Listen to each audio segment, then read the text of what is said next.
Welcome once again to Hunter's Entertainment on Twitch.tv.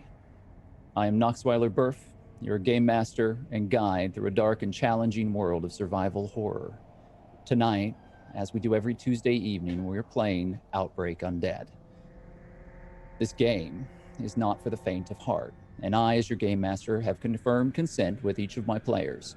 Our lines and veils have been very firmly drawn, and we have very strict safety protocols in place to assist and protect everyone at the table tonight. We ask you too for your consent, and we encourage you to read the content warnings very closely. This game offers us all the opportunity to explore dark themes and to shine a light on the human condition in the safe confines of our imagination. But that takes bravery, and it takes the support of everyone at the table, including you.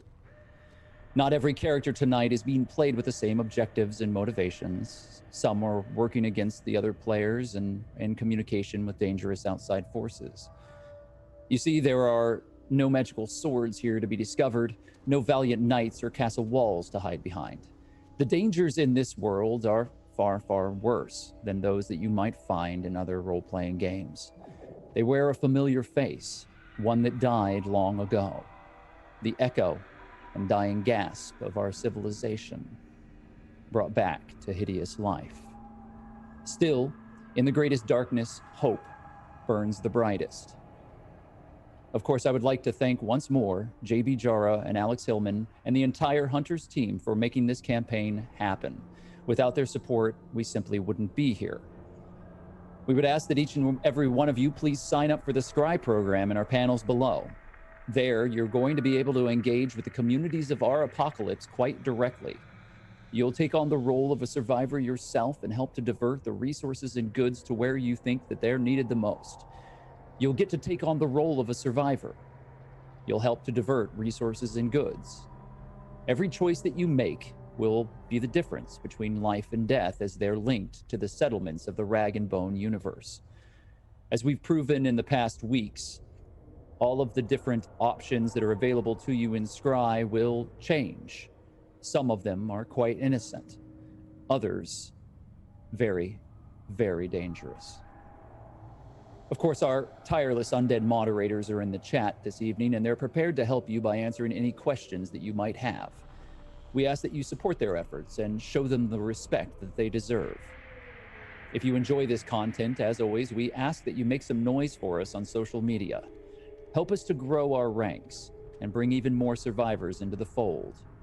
Also, join us in our Discord and connect with others, and there, talk and strategize as to how you might make this apocalypse a little more livable in the future. There's much more coming, more that we wish to reveal to you, things that we're very excited to unveil. As we start moving closer and closer into the middle portion of our summer, you're going to discover that our apocalypse is mutating very quickly. Enough of all of that, however. I'd like to introduce you to the players in tonight's nightmare. Markia, would you like to introduce yourself, talk a little bit about all the things that you do across the internet, and talk just a little bit about the character that you're going to be playing tonight? Hello, everyone. I'm Markia McCarty. You can follow me on Instagram and Twitter. At Markia McCarty is my name. Here on Twitch, it's Darth Markia. And Facebook, it's Markia TV. So things that I do on the internet. Well, today's Tuesday. So Thursday, starting at 8 a.m. PT, you can see me in the second season of Trouble in Techburg, which is a Kids on Bikes campaign sponsored by Roll20 and is on Pixel Circus. So you can check out there. I am reprising the role of Mana Pepperwood. She's 11 3/4, or I guess 11 3/4 old now, as opposed to 11 and a half, but she's still as adamant and spiritual as ever. She's also figured out what it means to have to do big business.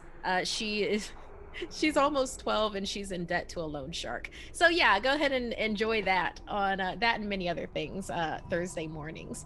And then of course, as always, if you enjoy a little bit of horror in your day and you have a half hour and you're wondering What podcast should I listen to? Then go ahead and listen to Something Scary.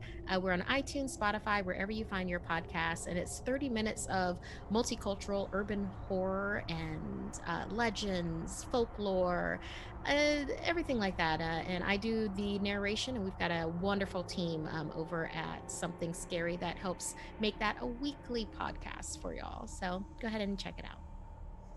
Thank you very much for being with us again. We're very excited to get to spend this time with you.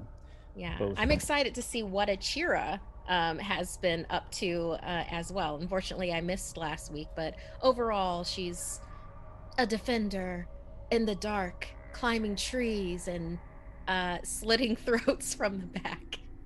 She is at times ruthless but also protective, and we had a very good session with both Michelle and May. However, both of them are not with us tonight, as you can see, and that gives us the opportunity to turn the tables a little.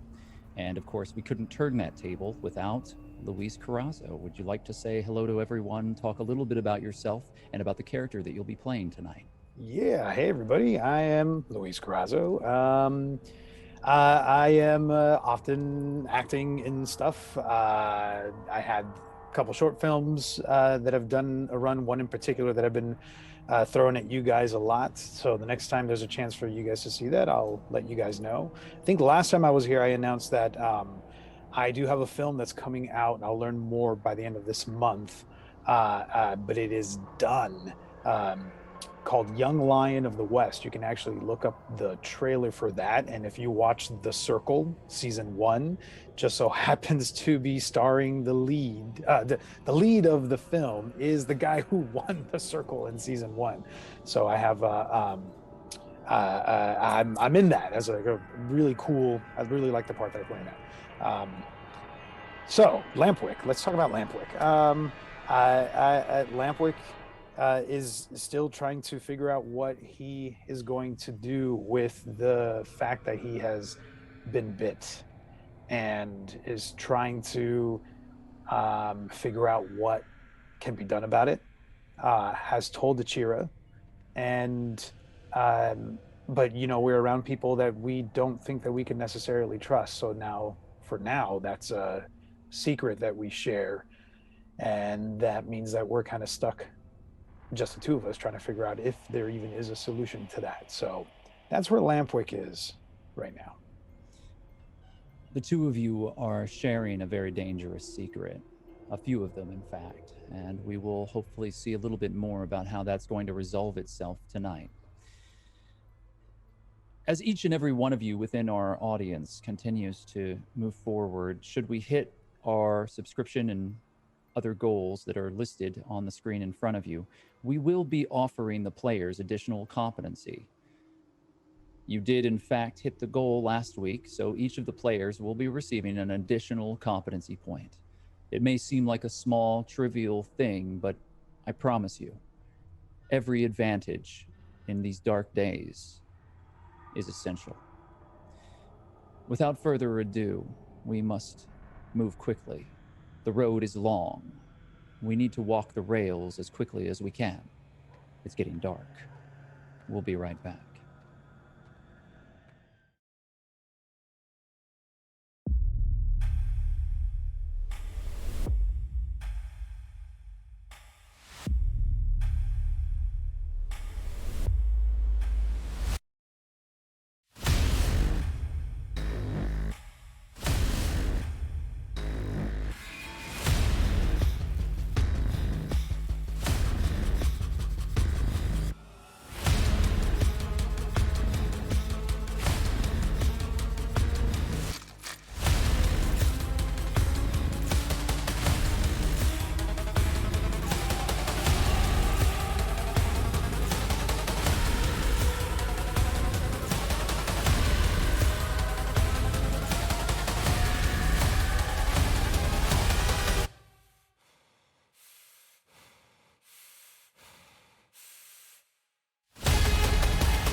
The world ended on Monday, May 29th, 1995. The sky fell, and the dead would not die. Civilization quickly collapsed, and the sickness spread like lightning to even the most remote reaches of the world. They called it many things, but it started out simply as another round of the summer flu. It became something far worse. H195, commonly referred to as the Legacy or the Reaper's Kiss, was even more deadly to those who had become infected after death. Once they had passed away, the virus spread through their reanimated corpses. Friends and family turned upon one another, and utter chaos broke out in the streets. And at first it seemed as though no one was immune to the airborne strain, but eventually it appeared that 0.01% of the population had a natural immunity. However, even those lucky souls couldn't withstand a concentrated introduction of the virus, be it through a bite or a deep scratch or blood-on-blood contact with one of the infected. The end of days were like wildfire, and throughout the world, people sought security and safety where there was none to be had. Governments collapsed, entire cities burned to the ground. The dead roamed the streets, filled with an inexplicable rage, attacking anything living. Miraculously, however, some still survived, and for the next 25 years, life has continued to struggle forward. The world now is a fractured place, but some seek to make civilization anew. Rag and bone merchants tethered together the scattered outposts and settlements that have cropped up across the Midwestern United States and beyond. The remains of what was left behind. The people that survived have made small communities for themselves, but are unable to sustain themselves. The rag and bone merchants carry essential supplies to them: food, water, medical gear, guns and ammunition. Everything that they would need to soldier forward into the unknown in these desperate days. One such group, known as the Ender's Line, uses old railway tracks to connect all of these varied and scattered individuals. They are a lifeline in a world that now belongs entirely to the dead.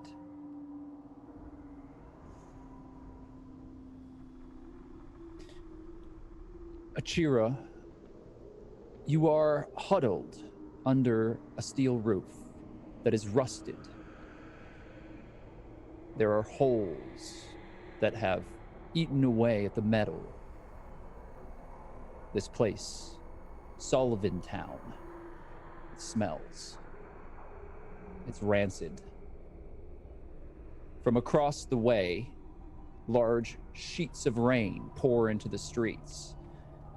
The houses here are little more than huts, cobbled together using whatever scrap metal, old vehicle, or perhaps shipping container could be found. A highway is not far away, shattered and overgrown by nature. It no longer resembles what you recall so long ago. Powerful overpasses made of concrete, now strange, rotten cliffs covered with moss, vines, and other vegetation. Trees and grass are sprouted everywhere, and Sullivan Town stands in the shadow of one such place. Most of the road now is dirt and mud, and the heavy rain has turned it into a wholly unpleasant slop that threatens to suck your feet in and hold them fast. Your boots are covered in mud. Your clothing is soaked to the bone. You have managed to find a tarp that you've gathered from the ATV, and you're wrapped in it. It does little to warm you, and even less to keep the rain off as the water pools underneath you. Somewhere further in this small town, you can smell the pit latrines that are overflowing into the street. It is the stench of human waste. There is no food here.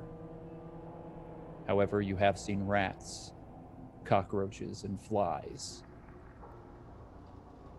The people of this town are sad, sick, pale and gray. There is, by your count, only 7 remaining individuals within Sullivan Town. This small community on the outskirts of the territory that you know are patrolled by the Citadel has been put very heavily under the boot in past years. Many of the individuals had either been recruited and taken to the Citadel or, much worse, executed, given that they had not fallen in line with what the Citadel expected from them. There are hard days behind these people and even harder days ahead of them. You have spoken to only a few of them and have avoided most of the others. You have spent a little time taking care of Lampwick. The two of you had a very tense moment there in the wilderness outside of the Marauders' lair, that disgusting network of charnel pits that they called a home. You scouted and did your best to protect the others. Stalking in the darkness, you've always been able to split away from the others, finding solace in being alone. And despite everything that has occurred, the death of Omar, the confrontations that followed, you needed to get away, and you found your moment. Still, you couldn't bring yourself to run. You couldn't quite leave Camilla or Lampwick. Rowan has surprised you, and while you do not necessarily trust her, there may be something to salvage from the ashes of the relationship that the two of you have forged over time. Lampwick is more concerning. There's something very wrong. You know now the truth. He has been bit. And yet, unlike Camilla when she was infected, the infection seems stunted and slower than anything that you've seen before.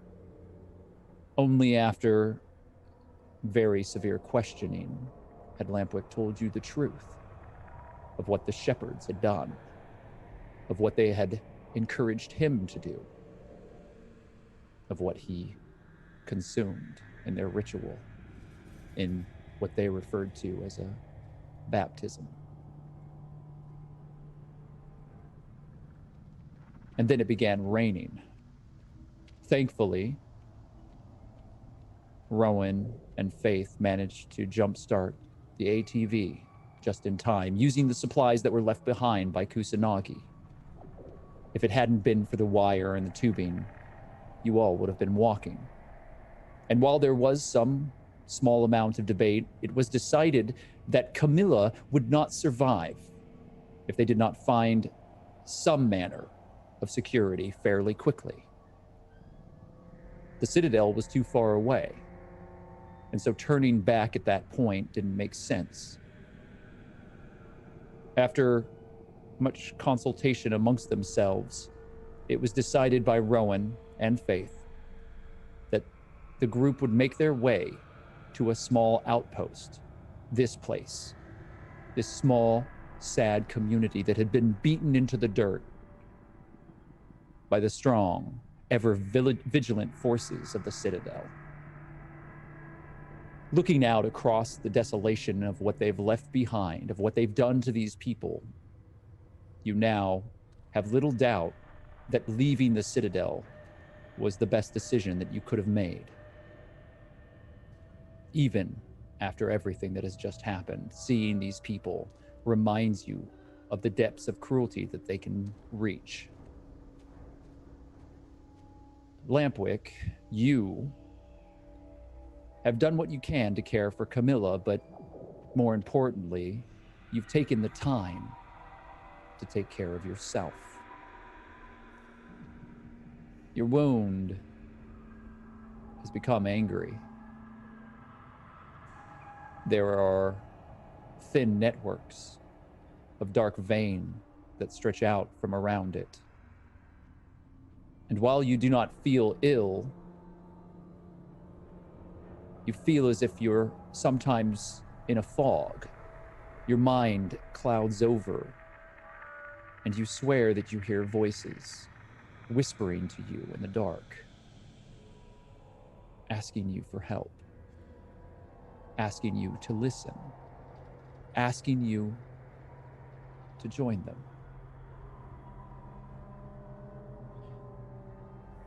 With Achira's aid, you've tended to the wound. You're not certain how long you have, but there is no question. Lampwick, you are infected. Achira is on her own. You are curled next to Camilla, trying to keep her warm, giving her all of your body heat, which you've noticed isn't very much. You're not shivering. You're not hungry like the others. In fact, the thought of food makes you ill. Camilla is sweating profusely, although she's drenched to the bone. And both Rowan and Faith have taken a small hut across from yours. They have taken the bodies of both Inez and Omar and brought them into their quarters. While the door is open, little more than a old blanket that's covered in moss and rotten away, you see Faith cleaning Omar's body, straightening and replacing his bloody clothes with an extra set that she pulls from a bag that once belonged to him, dressing him and placing him inside of a black nylon bag, a body bag from the days before, waterproof, zipping it shut. You can't see her face, but both of you are certain she is crying. Rowan has taken a watch on the wall. There, a number of the other survivors here, despite their fear, have accepted her aid in keeping watch through the night. Neither of you have found rest. And so, you are both there in Sullivan Town as the rain pours down around you. What do you do?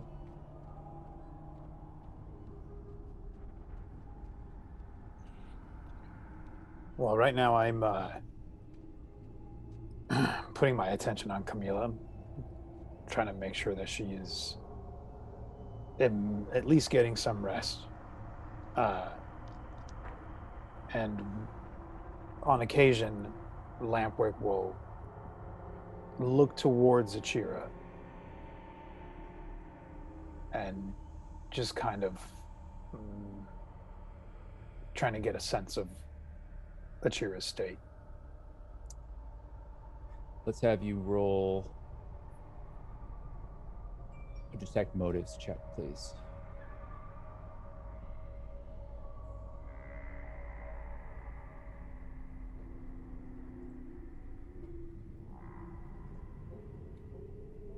Hmm. 2 degrees of failure. You have an extra competency point. Would you like to spend it here? No, I think it tracks. I think that the fogginess of what's going on, there's a little bit of uncharted territory that's happening within Lampwick, and that I think is making things a little bit more difficult to grasp, which is new for him. He usually has a good read on himself and on other people. So it's kind of like looking in Achira's direction and just sort of not seeing her as a person that's like within reach, but it's almost as if all of a sudden there's like much more distance there, as if almost I'm watching TV and the people around me almost for a moment don't feel like people. Achira looks very much alone. Achira, would you make a spot listen check for me, please? Anything going into this, or just? I think it's a passive spot listen, unless you would have been on active lookout. No, we can just keep it casual. We'll see how that rolls.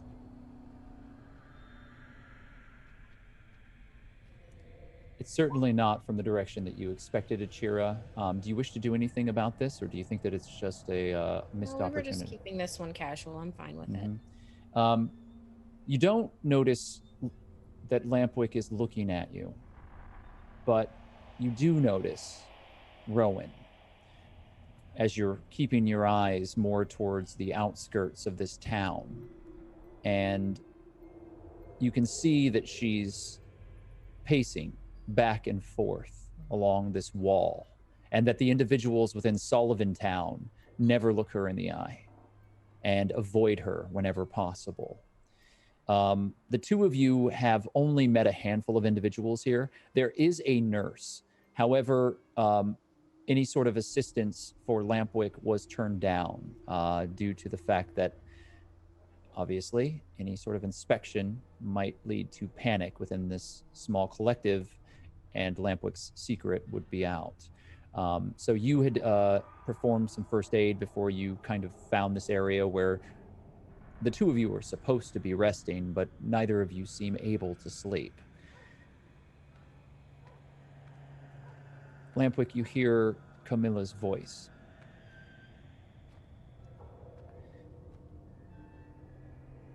You should go talk to her. I'm okay. I'll be all right. Just, she needs you.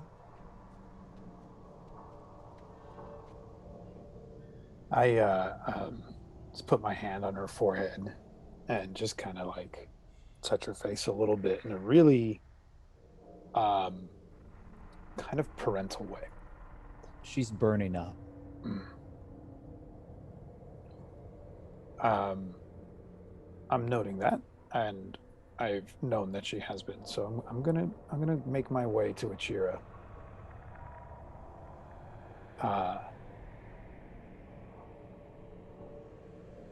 And as I approach, kind of going around so I'm not surprising her. If there's anything that I know about Achira, it's definitely not to sneak up and surprise her. So I make sure that I go around towards her front so she sees that I'm coming. It would be remarkably hard to sneak up in this weather. As soon as you step out from your hut, you sink into about 6 inches of deep, slick mud. Ooh. And there's a sloshing noise as you start to approach Achira. Achira, you hear Lampwick sort of slowly approach. You know that it's him from the way that he walks.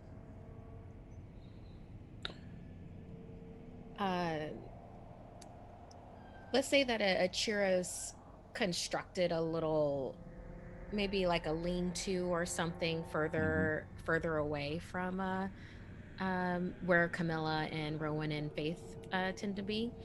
She sees Lampwick coming over to her, and then she nods towards that, and then heads over there with Lampwick.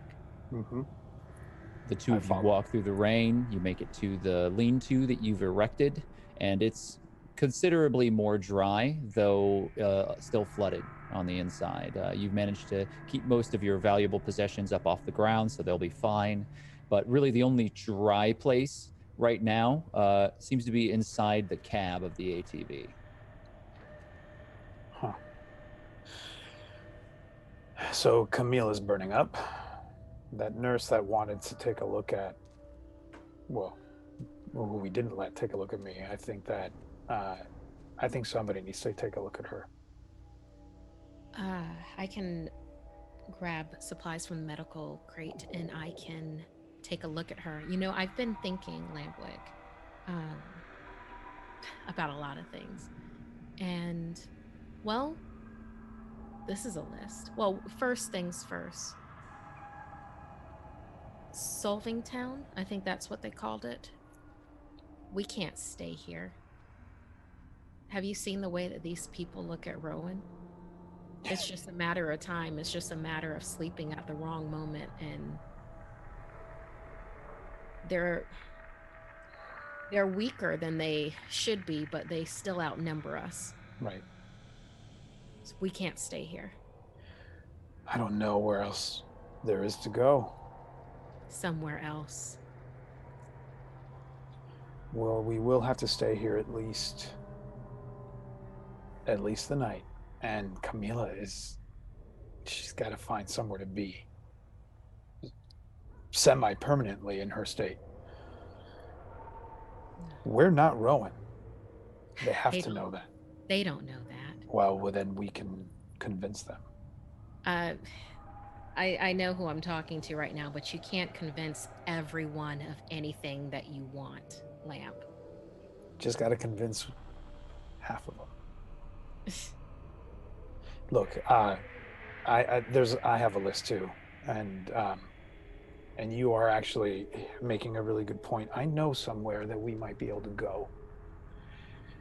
Do you remember Sanderson from Grey Ridge? The one that you pushed into the Romeros? Or was that the other person? I forget by this point. I don't even remember his name, but no, The Sanderson survived. Survived. Sanderson was the big dude who made it out. Who I was traveling with when I was with Arya for a moment. Well, they were going to exact their revenge on us because they blamed us for everything that happened in Grey Ridge, and I managed to talk my way into his good graces. So they didn't do anything to Arya? No, they were about to, but I made sure they didn't. And they told me where to find them. When I say I talked myself into their good graces, I mean it. They have it out for the Citadel. They're putting all their blame on them. They're the ones who were behind the fires and the attacks in the Citadel. It was people associated with the remnants of Grey Ridge. We know that, and I know it's got to be them. I know they told me their location. They told me where to find them. Is this something that we should bring Rowan and Faith along with? I don't see either of them letting us go. No. If worse comes to worse, then we just get the hell out on our own. It's a place that we can take Camilla to. She will be safer there. It's at least that. It's a place that we could take Camilla to. She does need more care than we can give her. Second thing on my list, then. Yes. I've been thinking of who might be able to help you. I've been trying to help you, but there's only so much that I can do, even with that medical crate. Digger. Digger would be able to help you.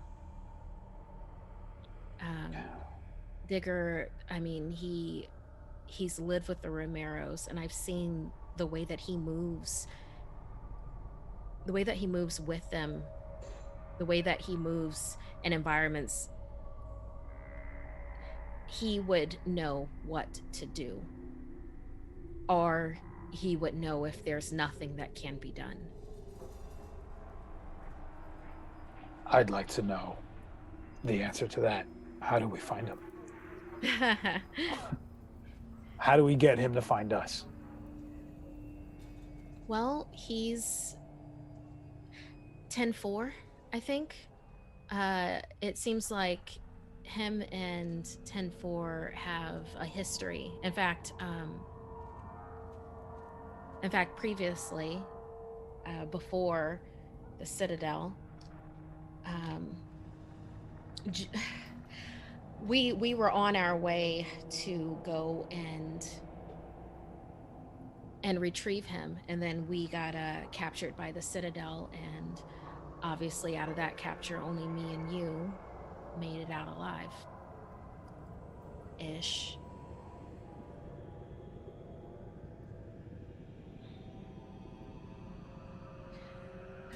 Uh, Gravedigger was very close with Juniper. Yeah. If we can find Digger, if Digger is not if Digger made it through the Marauder territory, he'd be able to help you. He was, before I got separated from them, he was badly hurt. He had gotten, if I remember right, he had gotten stuck in one of those bear traps. I got him out. I got him out of the bear trap, and he was, well, we made a splint and did the best that we could, and then I that's the last time I saw him. He's got to be out there. Somebody like him, I don't think he gets taken down so easily. But in any case, I do have the location that 10-4 previously gave us, and I'm sure, yeah, that there was another location that he gave me to go after that. Kind of like a follow the yellow brick road type of a scenario. Then we should go there. Because the only thing that I can think of is getting me back to the shepherds and letting them decide what my fate is. How is that even an option for you, Lamp? Like, how did that even just come out of your mouth? Because, Achira, I don't really have options. Right now, we're standing here coming up with a whole list of options. Well, those thankfully came to your mind. I couldn't think of any of that. That was the only one I had. I was going to just stick around you and see what happened. And of course, give you the go ahead to take me down if it turns out that I've turned into something that's not uh, Let's safe to not be talk around. about that. Let's talk about Digger and how we find him. Yeah. And if we don't find him, and if what I've been trying to do doesn't work, And we'll figure something else out. then we'll figure something else out. I don't think Rowan and Faith can know what's happening to me yet, at least. I can't tell where they're at.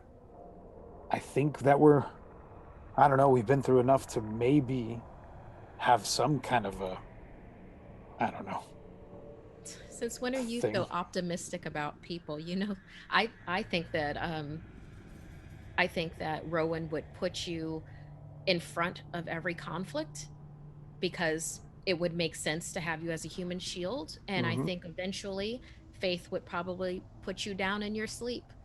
Well, I think that that's the extent of my faith is that they would, in them at least, is that I do think that they would find some sort of a use for me for the time being, which is why I don't think that they would put me down right away.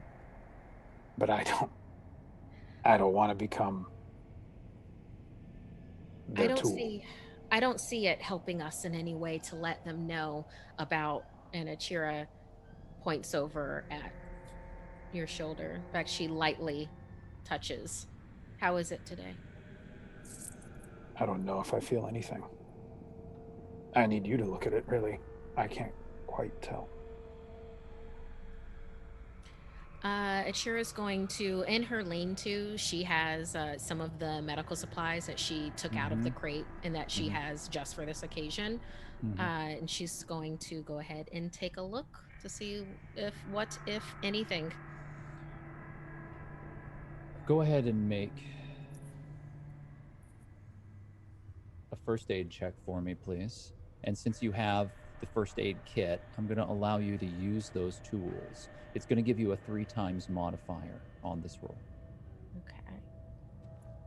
Now, I also want you to roll a white depletion die. Okay. Just one? Just one. Okay. So this is like the little supplies that she secreted out of out of the medical crate. I have a certain number of expenditures for those for the crate, and you have one of them. If you do not roll high on your depletion die, you will be able to maintain your little stash. So always roll low, no matter what. Meh. I'll put some competency points into this. Mhm. I got 3 degrees of failure on it. Oof, rolled an 80. So, with 3 degrees of failure, it's not catastrophic. It just means that you're not going to be able to tell very much. And in the rain and sort of the mud, it's going to be very hard to improve the situation with his wound. So all this rain and mud, it's very hard to get around. In fact, if you had to run, you could say that all that mud and rain would be very hazardous to any activity beyond a walk. Mm-hmm. Yeah, but You it's not a know, location hazard. fair enough. It's called the weather.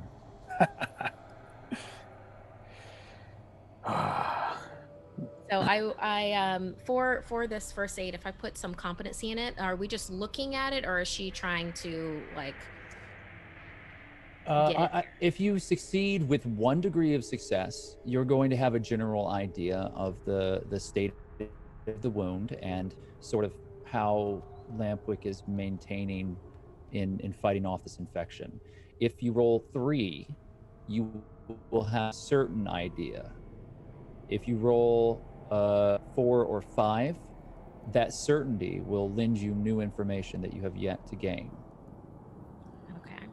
Could this Well- be something that we both can put competency into? If you wish to spend competency to support Achira in this, you may do so. Okay. So I had 3 degrees of failure for that first aid roll. Mm-hmm. If I put 4 competency points in, that would give me 1 degree of success. That'd be half of the competency points that I have right now. Yes, it would. Ooh. And if I put 3 in, that would get it up to a 4. It What would. do you? If you wish to spend that much competency on this check, you would be able to push us beyond this. Now, again, for those of you in the chat, I would say, it's often marked as the game master's discretion. However, Outbreak Undead typically would restrain a player from spending more than 3 competency at any given roll. However, as I believe that the focus of these characters and the things that they spend these large amounts of competency on have great weight, I'm allowing these sorts of adjustments to be made. So, if you choose, you can do so. Okay. All right. Well, let's do it. Yeah. Let's What see could what this happen, is.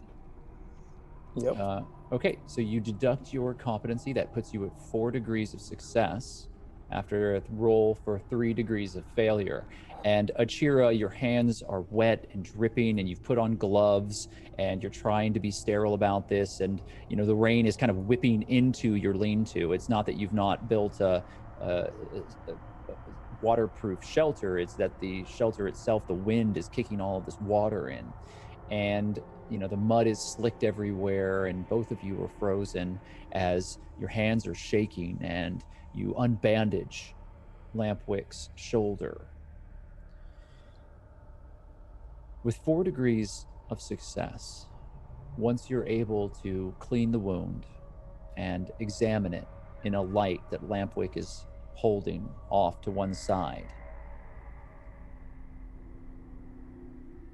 it does look worse than when you last saw it. However, it doesn't seem to be spreading. There is a network of these thin black veins that are working across the shoulder and now slowly starting to creep up Lampwick's neck. You watch, and at first you think your eyes are deceiving you. And you get a little closer. And then you watch as the veins pulse and the wound twitches.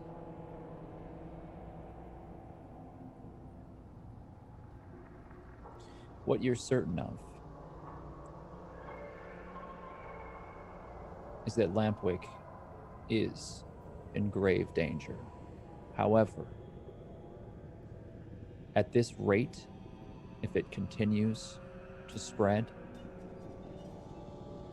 you would estimate maybe a week before this virus took full hold. And you're baffled at the thought that someone could survive a bite that long.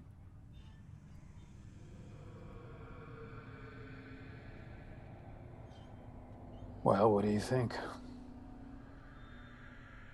You want the good news or the bad news? I don't know if there's a difference between the two right now. It's just news. Okay.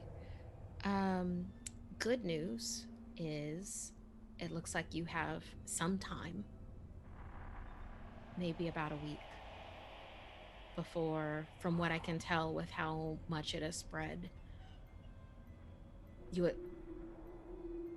that's about as close as I can come to it. And the bad news is that I really need for you to tell me exactly what the shepherds did to you. What did you trade for whatever they did to you? Because everything comes with a price. Oh. I wish I knew exactly why they just seem to have an interest in me. But I think their interest in me is really you, Achira. I think that their interest is in you. And I have 7 days. Okay. We will find Digger. We will find him. Hey, we're gonna have a talk. We'll get in contact with 10-4.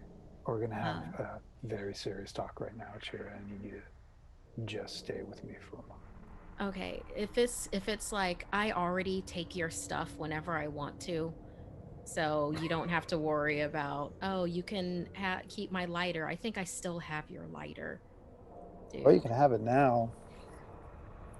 I don't want it now. It's different when you're running from Romero's and you actually think that dropping your pack is going to make a difference. But sure, I want to tell you everything. You get a hurt later when I want to just take 10% of it and give you the rest back. So, I need you to know a couple things about me. I know you already know a lot about me, but I want to. I have 7 days, so I'm just going to start because we need to get moving soon. We have to find Digger, but look, I'm really good at reading people, even the shepherds. They wanted, I think, this is my gut,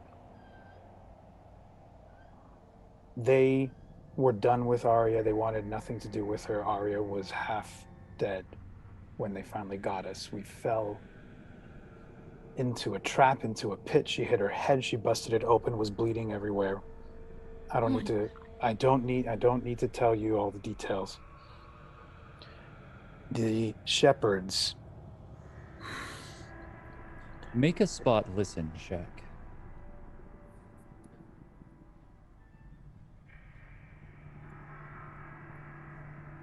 That's to both of us? Yes. Okay. Should gear go into this? I think you're in the middle of a conversation. I don't think you have any recon gear or anything out at this point.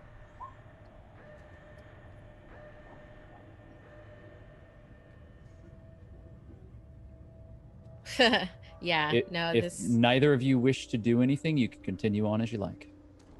yeah, no, I think 4 degrees of failure for Achira in this moment is very story accurate. I'm sorry to interrupt. Please, Lampwick, by all means, continue. Okay, so she wasn't gonna make it. They were done with her. They were not done with me, though. Achira, I don't know why, but they have something. There's something about you. Achira, there's something about you, There's and they're, nothing about me. There's but nothing. I I know. don't I I know you don't think that, but understand it. I I don't know, get it. Achira, I just need you. I know, I get it. I get it. I would feel the same way. But you said it yourself. You heard these Romeros calling out your name. I told them that I had been looking for them because I knew that I was gonna die, just like Arya was going to. And I wanted to talk my way out of it and her. And I told them, I even sang the fucking song to them. That song that old woman was singing when we found her, God, that I I sang it. can't get that out of my head sometimes. That's, you might want to have access to that at some point because that is what saved me. I look, and maybe this is crazy, but some of this I think might actually be grounded in some sort of truth. We've seen a lot of ugliness in this world. We've seen what the Citadel has done. Look what they've done to these people right here. Like, they've made zombies out of these living people because they beat them down so hard. And so here I am with the shepherds who are insane and cruel in their own way, but for some crazy fucked up reason they still see some kind of shred of humanity in these Romeros, and the Romeros are responding to it. So Is that why in the Citadel you started trying to talk to them? That didn't go well for you when we were in the brig. they, I don't know what I was trying to do. I think that there's more to them than we could even begin to understand. And the shepherds have some kind of an understanding. And you saw what that sentinel that I had, you saw what they were capable of. You saw that they have intelligence. They're not living like we are or like you are, because who knows how far I am in that realm right now. We're going to get help for you. So We there's are. no We're gonna get help, thinking but about that. And yes, I saw them with its I mask just, off and what I it did just, to its mouth and they're cruel. Yes. So is the Citadel. What's the difference between the shepherds and the Citadel? In fact, I kind of think the shepherds are at least barely half a step above them. They're not doing what they do. are you seriously about to do like the devil kind of a talk Oh, with me? I don't Both know of them any are devils. I wish there was a devil I knew. The problem is that we don't know any of these devils. I'm Achira, just saying, you're the Citadel closest thing to the bad, devil I know. shepherds are bad. It doesn't matter which one is worse. There's so many. You don't have to choose No, either of them. I don't want to, but I had to choose them. That's what I'm trying to say, is that in that moment I had to choose them. I had to choose them. And it wasn't complete bullshit, because I don't think I would have been able to get away with it if it wasn't the fact that I actually believed for a second that there might be something to them. A shred. I had to have a shred of it in there. I think they would have known. You keep on talking about this choice. You keep on. What are you trying to say, Lampwick? Look, okay. What are you trying to tell me? Both of you smell Rowan's tobacco. Perhaps it was the rain, but you didn't hear her approach. She's standing right by the edge of your lean-to, and she leans down, smiling sort of awkwardly. Well, fuck. The two of you certainly didn't make up for very long. This is us getting along. What are you talking about? I mean, You argued more than my parents used to, and let me tell you, they absolutely hated each other. Look, I don't want to interrupt your conversation, but I managed to make contact with the Citadel. I need to talk to the two of you. Are you gonna find some way to firebomb the Marauder camp? If so, we need to get Kusanagi and Digger. Well, I'm sure they made their way out. We need to find them. No. If they're alive, they made their way out. And if they're not out, I promise you they're dead. Do you doubt that? I wouldn't doubt it if Digger hadn't been injured. I mean, he got June out before. I mean, look, I don't know your wild friend very well, but yeah, he seemed pretty capable. But anyone takes a wound like that, from what I heard, I don't know. I don't know how this far on into this shit show you have that kind of hope stored up in your heart, but fuck it. Look, the two of you, we need to have words. I'll let you finish your lover's quarrel, but just see that you make your way back out here soon enough to talk to me. She throws her cigarette down and steps on it in the mud and walks away. Okay. Look, there's more to talk about, but clearly we're not alone enough to have some of this conversation. How do you propose we make our way to find Digger? I think, if I remember, the station that 10-4 was talking about was Station 42. I think it was, and well, that was the name of it. If I can get somewhat of a lay of the land, I might be able to see how far away that is, maybe piece together how far Digger might have gone with that. I doubt that Digger and Kusanagi would have headed back to Citadel. I don't think so. So that's as likely a location, or Blockbuster's encampment. Which is where we've been trying to get to, and we can't seem to find our way there. Well, people that do know the lay of the land are the people in this town who hate the Citadel, and they might be associating us with them. So we have to think quickly and act fast. Yeah. Do we spend some time feeling them out and getting some information from them? Do we take off, just the two of us? I think it might be a good idea.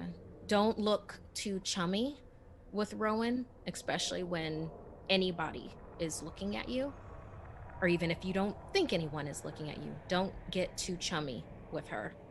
Mm-hmm. And you're good with people. I think you could probably talk to someone. I'll look around. I'll see what there is to see with these people. But first things first, Rowan gets real pissy when you make her wait. Right. Let's go hear what she has to say.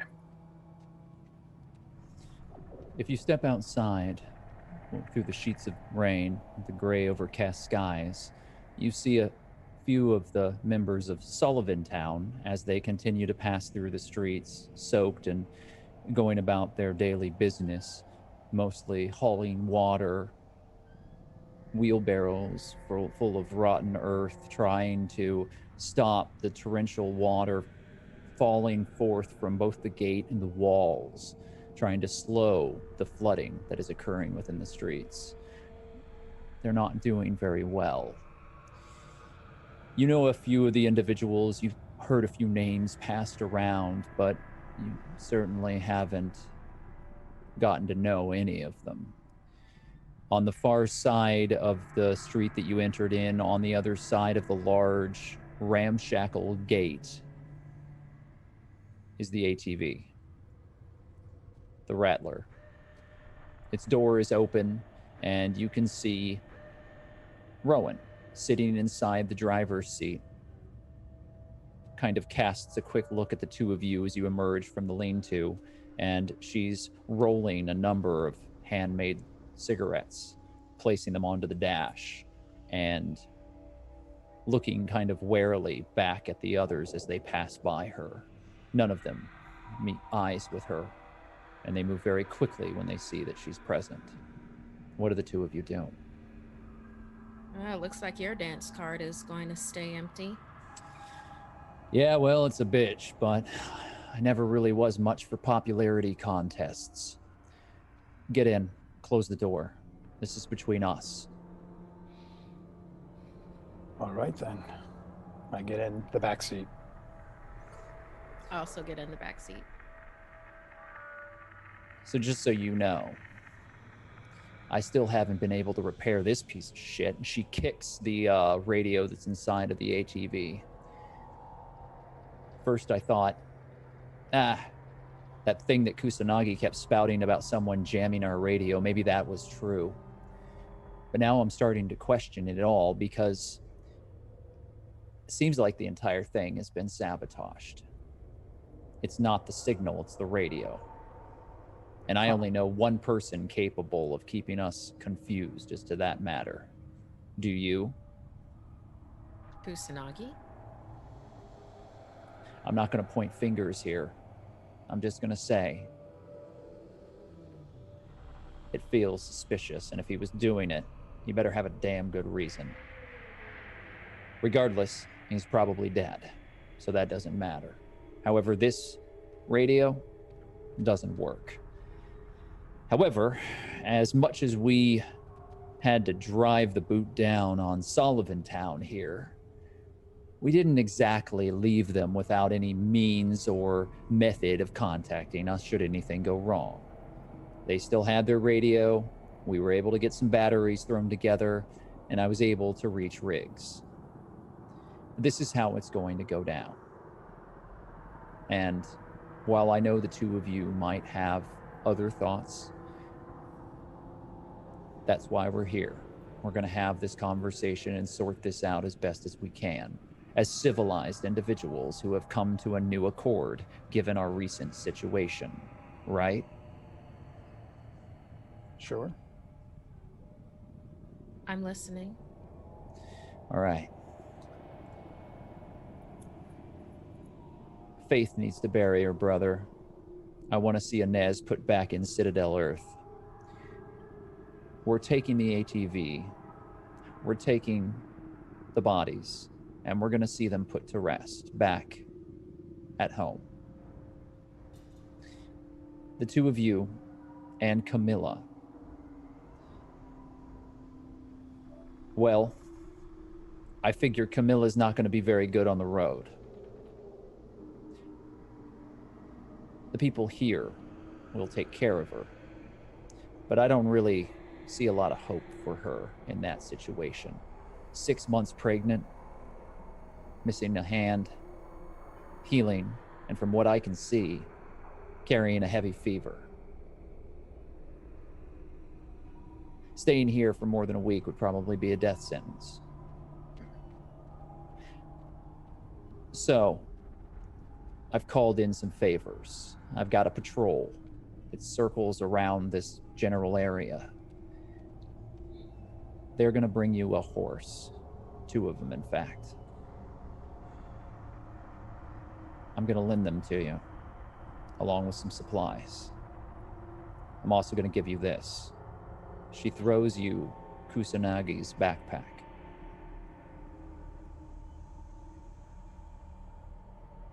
Now, if you want, I suppose you could just run to the high hills and never see my ugly face again. But I think we have unfinished business. And I think you need us.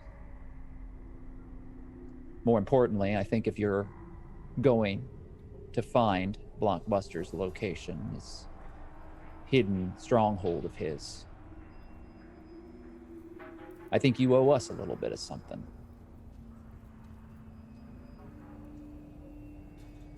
We'll want to work together. if you choose not to find Blockbuster's hideout, if you choose to go somewhere else.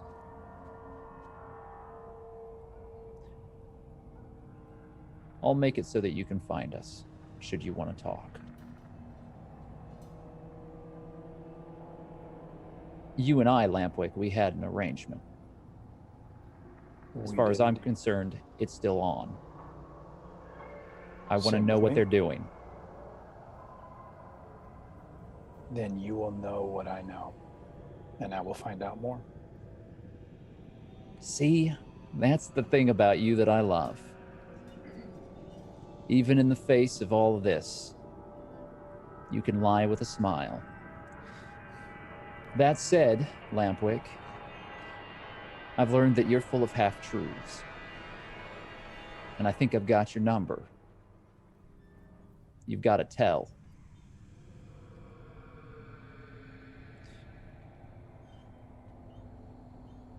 I'm taking Faith, and we're going to put the dead to rest. And that's going to be the end of that. She deserves that. You're going to be here until those horses arrive. We're leaving in the morning.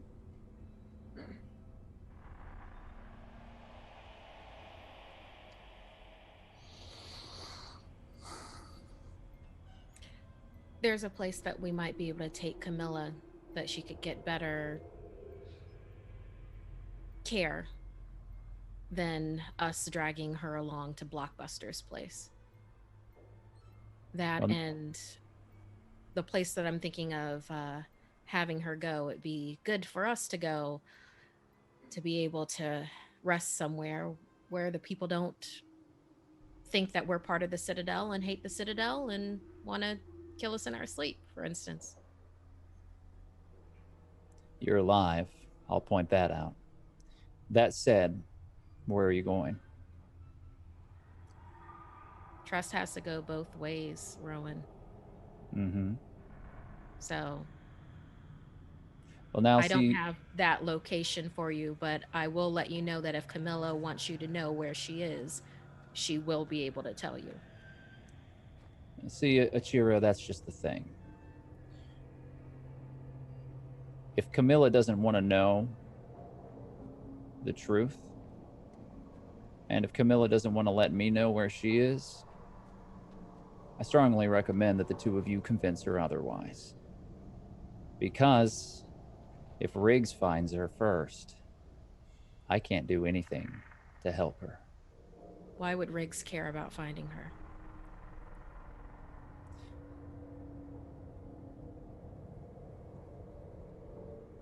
Damn it. Riggs is the father, Achira. I hate all of this.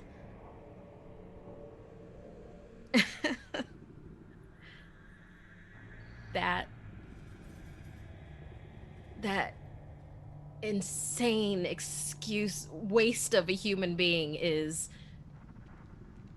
the father. Yeah. Fortunately, that's how things work out here.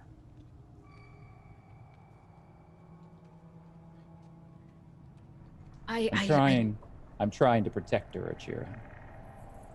The number of people that he's killed, the children that he's killed. She ran for a reason, Rowan.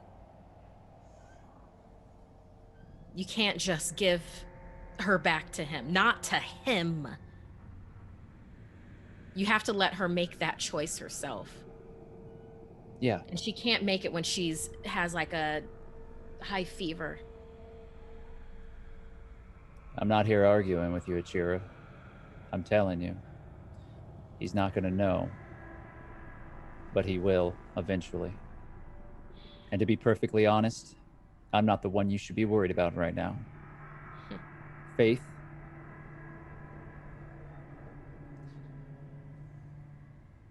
She's taking on a lot right now.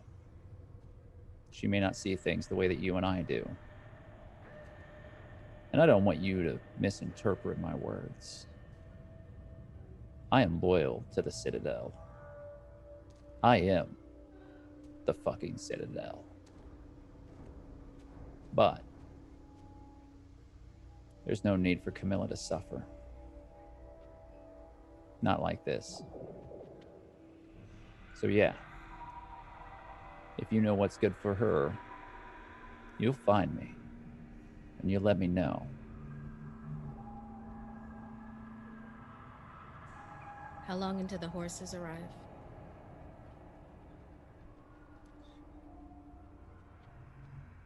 If my patrol is on time, shouldn't be more than 24 hours. Probably less, but the way that it's pissing right now, I don't know. It's going to slow a lot of things down, including our retreat back to the Citadel. So if you need anything on this bucket, I suggest you get it. Take what you want. If you do run into Digger and Kusanagi before us, steer them towards Blockbuster's Blockbuster's encampment. Sooner or later, I think everything just ends up there. Mm-hmm. As a show of good faith for you, all right, if we run across them, I'll give them the message. You have a message for Ku if I run into them before you?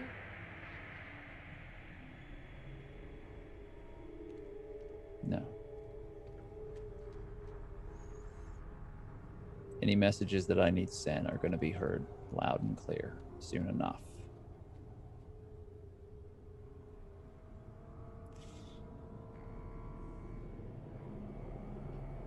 Lampwick, is there anything else you want to tell me about your friends before we part ways?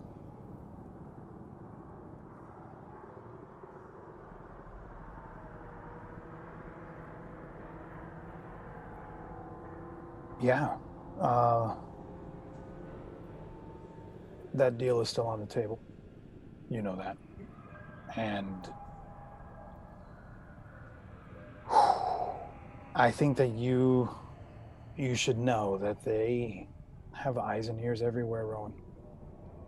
And I'm going to do my best because I know they will come and find me. And they're going to want to know what happened to that sentinel. And that's going to be a test because they already know. So I want you to know that they are watching and they know everything. And that I am going to, as I have been, go to bat for you so that a war between them and the Citadel doesn't happen. Because that's the last thing I want. Well, see, I'm glad to hear that. A war between the shepherds and ourselves is the last thing that I want too. But I think you both know whatever they're up to, it's real fucked up. And while you think we've got hearts of black coal, we do have lines.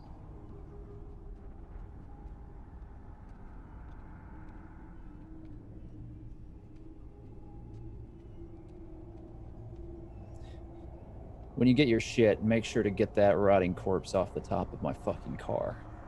She slides out of the door and slams it, leaving the two of you there. That's the sentinel that's on top of the car? Yes. The other bodies have been taken in to be cared for. The sentinel has just been wrapped in a tarp on the roof of this ATV the entire time in the rain. All right, well, I guess we have a means to get where we want. Yeah. Getting Camilla to Sanderson is a good first move. Yeah. Next would be finding Digger. Yeah. He'd either head for 10-4 or he'd head for Blockbuster's encampment. And I would think it just depends on which one is closer. if it's blockbusters, then there'd definitely be something there that he could use to help aid himself, for instance. Right. And Ku would definitely want to go there. Yeah, he has said so.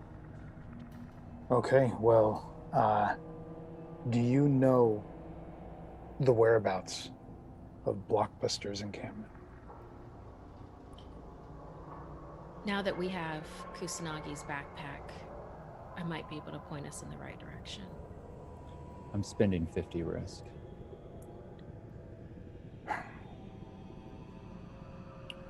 The rain is pouring down on the metal because there's no real glass here. It's just metal framework that has been meshed over, but it's dry enough because of the canopy on the top. And the two of you are sitting there. The Kusanagi's bag is between you. Some of the other gear is in the back. What would you like to do? Chira's gonna grab a little bit from the medical crate because they're heading back to the Citadel. They're not gonna need medical supplies like we will, since got Lamp and Camilla. So Okay. she's gonna grab that first. Well, it's a fairly large container as we've described it. Do you wish to empty those out into separate bags and split them between you and Lampwick and just empty it all out? Do you wish to leave some behind? How would you like to divert those resources?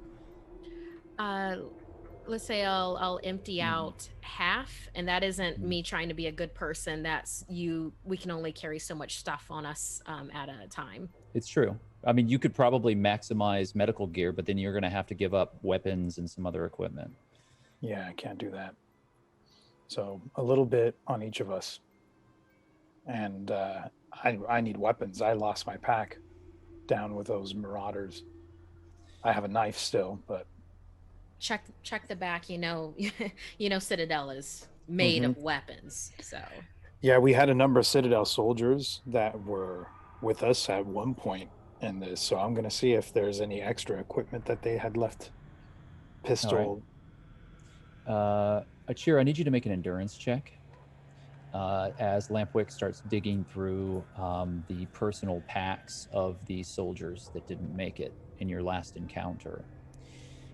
You do find a number of the swords that the Citadel used, the black iron forged weapons that are very unique in their construct, well made, sharply honed, a serrated saw blade on the under interior, allowing you to use it as a tool, more of a machete in many ways than a sword, but extremely effective against the dead and very deadly. It is a 3 times weapon, as well as a number of pistols that you find, and an AR-15, along with the ammunition that you would need to be able to use that weapon. There are a number of Faith's flash grenades here. She has some of them on her, but she's also left some of them here. Achira, you've rolled 3 degrees of failure on your endurance. Do you wish to keep that, or would you like to do something about it? no, it looks like Achira is made of 3 degrees of failure in this first half. So I'm going to keep that because I actually kind of think I want to know. I actually kind of think how I'd like to play that. All right, what are you thinking?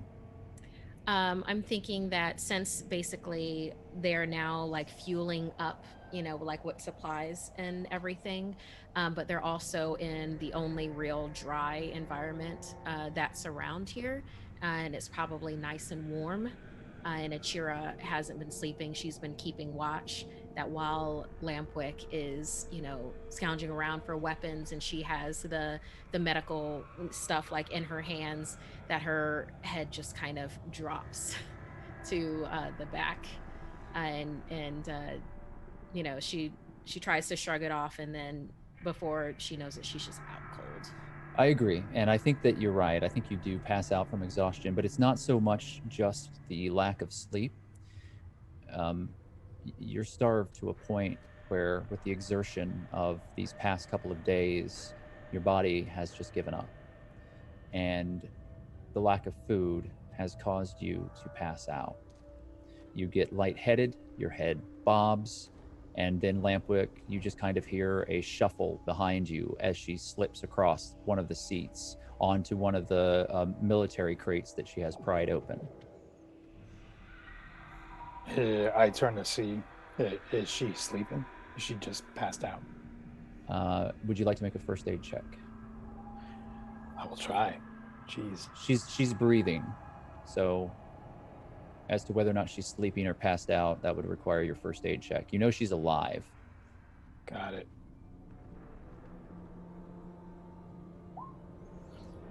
It's 1 degree of failure. Are you just going to keep that? I am. I am. I mean, Okay. I'm gonna let that ride. I'm not alarmed, at least. Yeah. It's not an emergency. She's alive. You think she's just exhausted. I'm gonna let her be for a moment. I think Achira would, like, her face would kind of scrunch up, and you might hear the name Blaine, and then she would be still again. Huh. Have I heard Achira utter the name Blaine before? Never. She's never mentioned it to you. No, you've never heard it. Okay. Your morale is very low right now, Lampwick. I see. I need you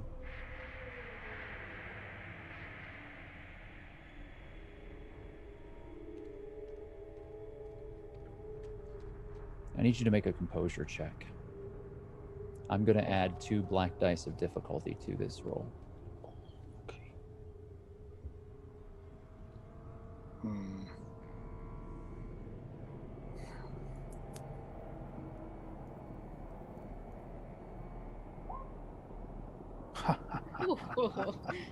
1 degree of success. By 1.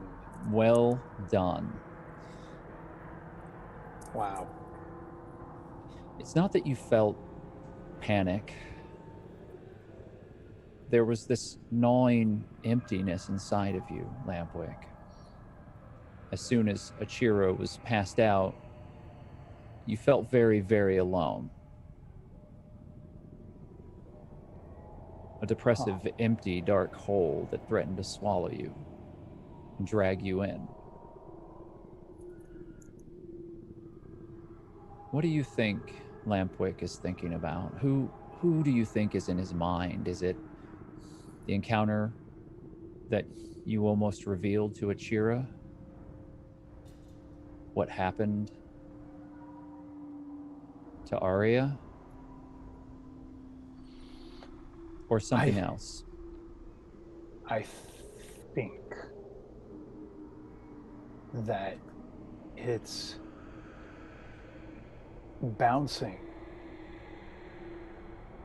I think sometimes when I look at Achira, I see someone else, or what I thought someone else from my past might have been like, or might have been. I think I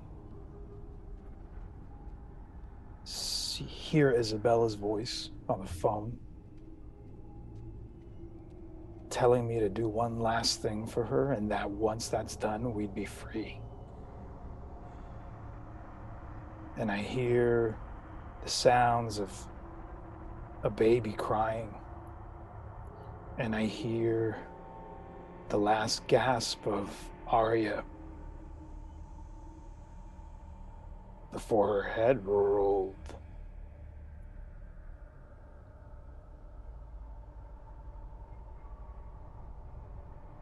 And I watch Achira breathe. You sit there for a long time. Your work forgotten.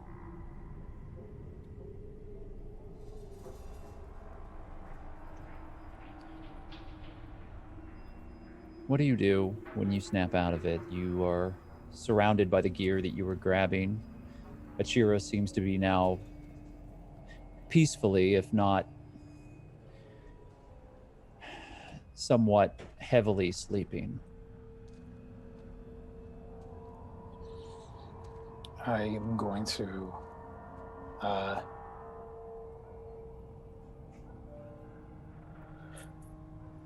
look for some grenades.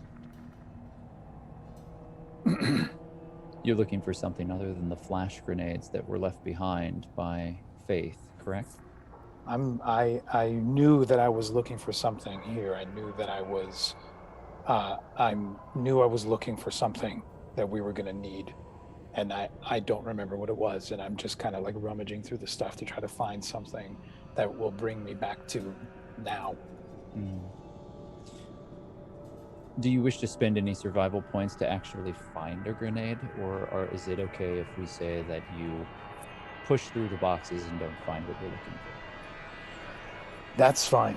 I don't think I would. If I see the flash grenades, I'll take a few of those.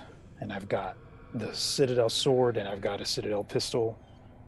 And I don't think I'm.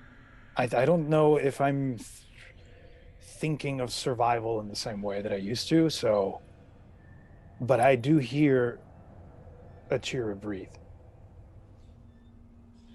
You know that she ate a small amount of dried meat and a bowl of very weak broth that was brought to her earlier. It was all that Sullivan Town had to offer, and was only under duress that they had offered any food whatsoever. And that was hours and hours ago. And it was so little food. And you realize that there's nothing to sustain either you or her in this vehicle. I'll look one more time, even in Kusanagi's bag, to see if there's anything to eat. And if there's nothing, then I'm going to go find the nurse. All right. You step out of the ATV knowing that Kusanagi's bag is full of papers, notebooks, VHS tapes, all crammed into a haphazard bag that doesn't feel like Kusanagi's style. Someone has rummaged through this bag recently and torn much of it apart. You open the door and you step back into the rain. And then you see it, Lampwick, fluttering in the mud, like a enormous blue-winged bird trying to take flight. The aged plastic tarp that was covering the sentinel on the roof of the ATV dances wildly in the wind and rain. I am going to look up to the roof of the ATV. Slowly you turn. You feel eyes on you. But on the top of the ATV, you see only diluted rivers of black blood washing quickly down. There is nothing there. And we're going to take a short break. We'll be back in 10 minutes.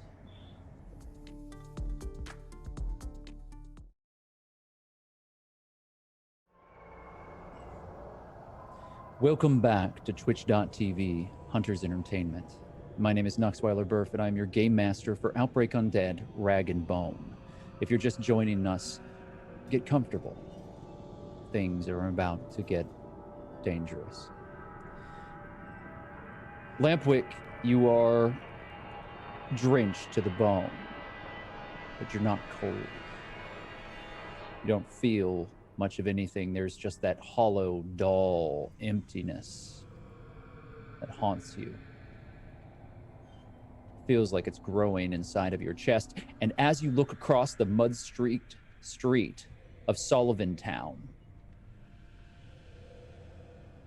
that tarp whips across it, plastering itself up against one of the walls, one of the large steel containers from a semi-trailer that has been dragged here.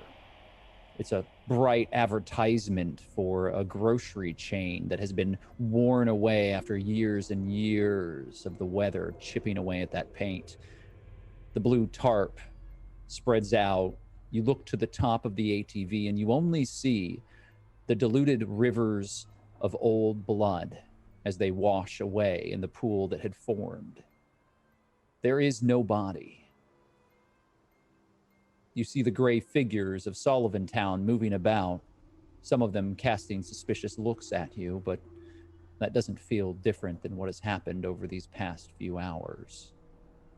Achira is inside the ATV, thankfully covered in the canopy of it, dry and somewhat warm. She's passed out from hunger. Achira, I'm going to allow you to make another endurance check to see if you come to. But while you're doing that, Lampwick, I'd like to know, what is your reaction to this situation? I look around to see if I can spot a trail or any sign of where the sentinel may have gone to. Make a survival check for me, please, as you begin looking for some sort of trail. Now, because it's pouring rain, I'm going to give you 3 black dice of difficulty. The weather is working against you here. It's one of the many detriments that it causes. Though you weren't here last week, I spent a hefty amount of risk to help make this storm happen. You are able to make that roll, though. Achira, you have 1 degree of failure on your endurance. Is there anything that you want to do, or would you like to keep just the 1 degree of failure? Would I be able to wake up with that 1 degree? Even a wash at this point would allow you to wake up. So if you were to expend a single competency point, you would awaken. However, without a success, you're going to be woozy and operating with an additional die of difficulty until you clear your head. Then I'll do 2 competency points, half of what I got left, to not have that, not to be operating at a dice loss right off the bat. You open your eyes and you don't know how much time has passed. It's, if you've ever awoken from an unexpected sleep, it can be disorienting and somewhat frightening. You don't know what's happened, and you feel the spatter of very light mist upon your face, and you see Lampwick looking up at the top of the ATV, just sort of staring upward before he turns and starts looking at the ground. Achira would get out of the, like, she'd get out of the rattler and be like, Lamp? Lampwick, you have 5 degrees of failure on your survival. I don't think that you see anything at all. It is a complete failure, but since it is so catastrophic, I'm going to have you make another composure check. Okay.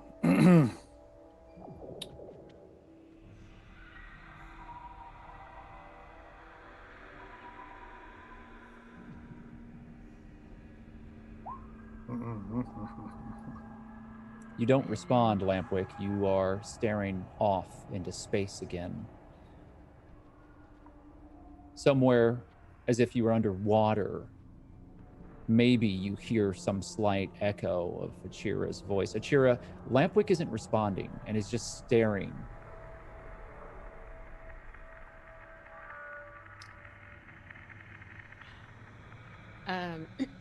Achira puts a hand on the pistol that she has. Lampwick? Lamp? She'll move closer. safety would be off on the pistol. And she'd reach out a hand to like the middle of his chest. He slowly turns towards you.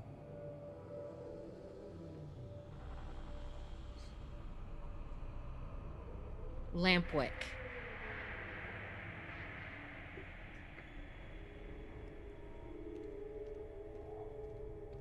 Give me a command roll, Achira.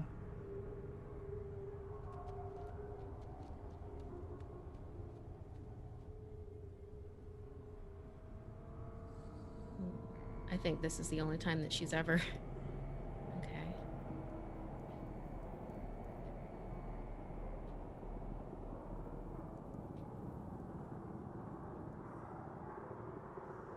I'm made of 3 degrees of failure tonight. I know. If you ride that out, it seems as though Lampwick is deaf to your words. He seems distant. You don't sense any malice necessarily in his face. It's just as if he sees through you. But he certainly has that same faraway look that he had in the forest before the ATV was repaired when you saw him last. Make a second endurance check before anything else happens, Lampwick. Composure or endurance? No, endurance. It is your first endurance, but just make that endurance. And then I'm sorry, Achira, you'll be able to act. Okay. Do you wish to write out 2 degrees of failure, Lampwick? Do you have any composure, or I'm sorry, competency left? I do. What would happen if I make it a wash? Does that give me any benefit? Yes. It will not be a full failure. You will remain in this state and nothing else will happen. And a success would snap me out of it? A success would snap you out of it. Yes. I'm going to go for the success. All right, so three competency points are spent. What do you do, Achira? What she was going to do is that she was going to make the decision to move closer to Lampwick and kind of do his face to block out everything else but her. Mm-hmm. I think that makes sense if you're still willing to do that. That's what she would do. So you step forward and the rain is pouring down over the two of you. You reach out your hands and you touch his face. He's as cold as the rain itself. You don't sense any warmth off of his face. There's a gray pallor to it, and his eyes are very far away. And now that you're closer, you can't help but feel as though the color of his eyes is duller than it was earlier, almost as if it had been washed out with a coat of gray. And then his eyes dilate. Lampwick, you're looking at Achira's face. You've regained your composure.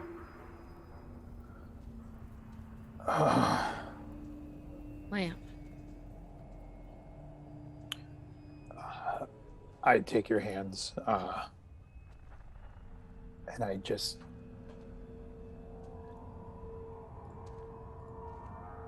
He's gone.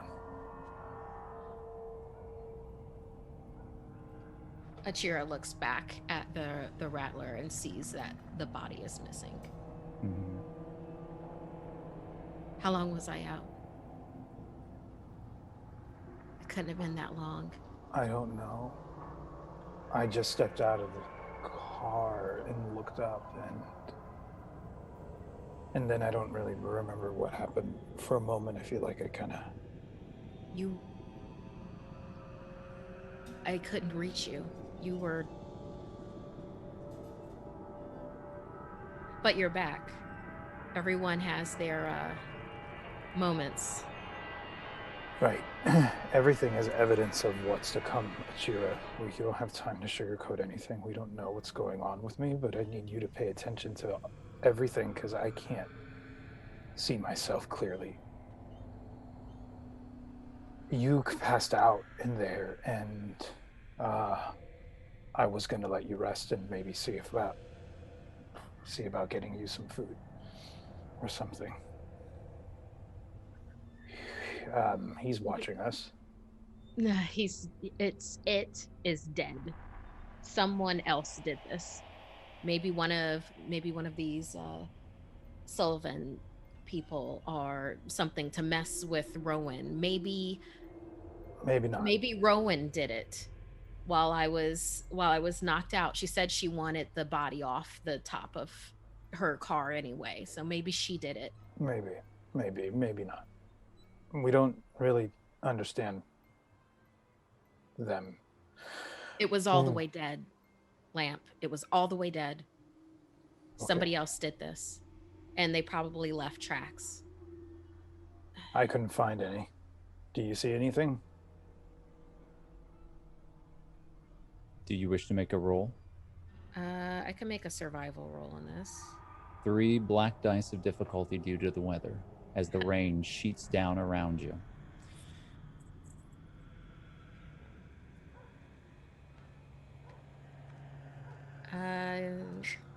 I have a survival kit.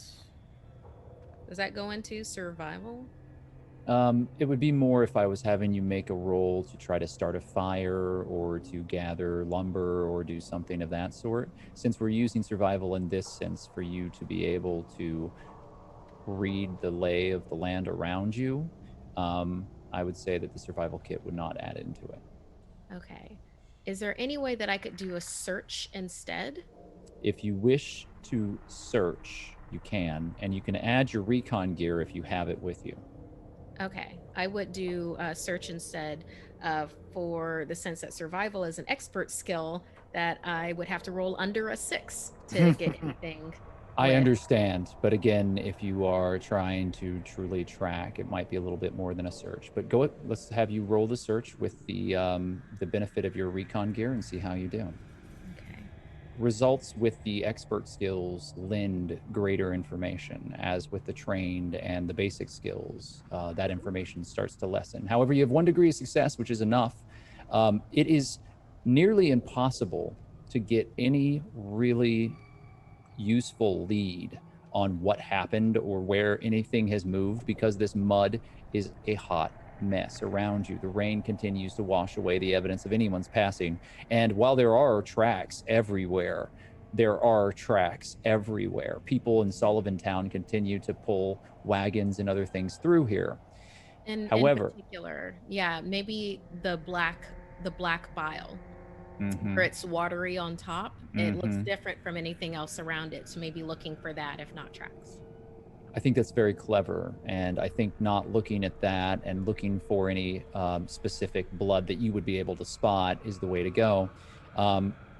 You do find a pool of it that is working across the hood of the ATV itself.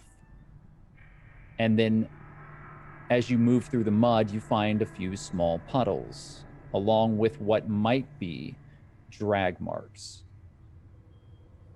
They move off towards the southern end of town.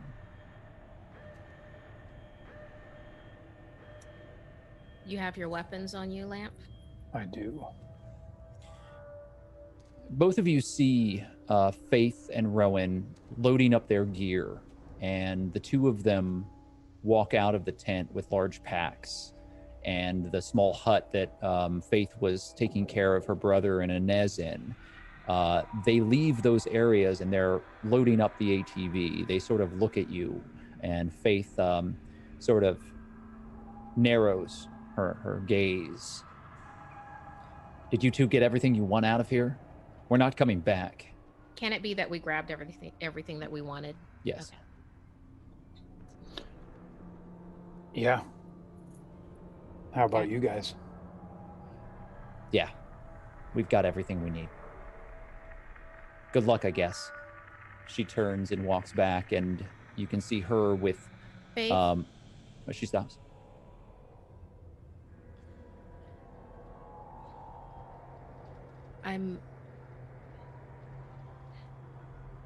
I'm really sorry that this happened to Omar. I I understand loss and I understand what it's like to lose a person that's meant the most to you than anything else. And I just want you to know that if you ever want to talk about it,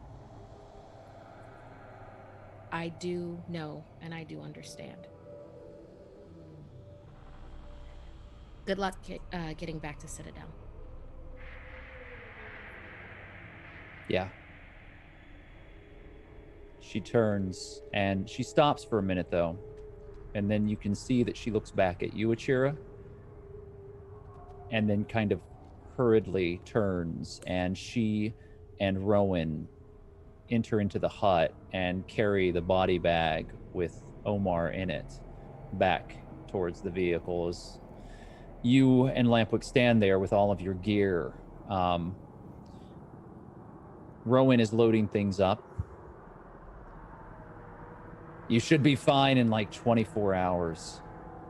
Do you need anything else? Are we done here? Until we meet again, Rowan. Mm-hmm.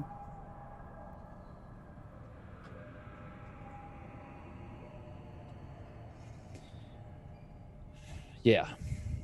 Look, don't go getting yourselves killed, and take care of Camilla.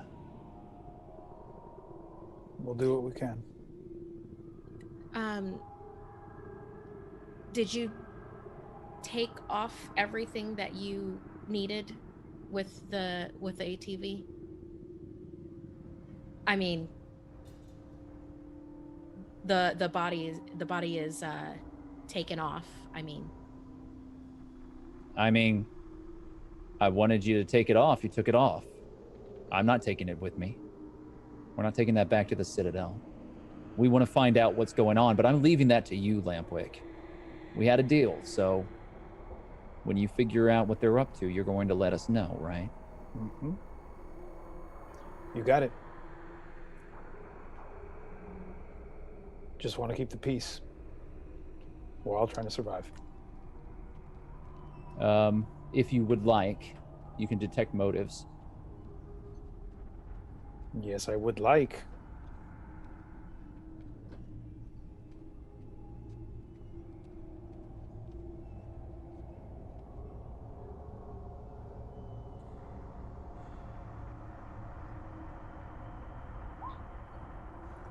Two degrees of failure. Mm-hmm. Yeah, you can't really read Rowan right now. She's covered in water and seems somewhat miserable and exhausted and also starved. Right. And I'm a little foggy. Mm-hmm. So if nothing else is said, Rowan and Faith load up the ATV. The gate is opened, and they rumble out in the Rattler, out of sight into the gray, heavy mist. The overhanging, rotten overpass, like a skeletal, clawed hand reaching up out of the earth. They pass off into the horizon and out of your sight as the gate closes, and you're left alone in Sullivan Town. The gate is barred with an enormous log that blocks it.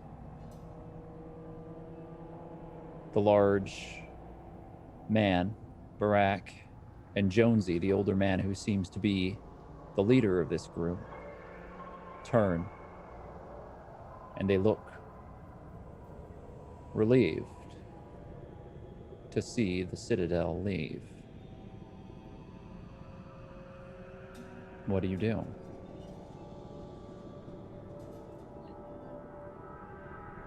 We have maybe another 24 hours. I think that we should find the nurse and see if the nurse can look at Camilla. I think that's a good idea. And I also think we should follow these tracks. We should. Maybe the nurse would be on the way, or we can talk to someone along the way. But let's just say until I get some food in me, I'm not going to be fresher than I am right now. Got it.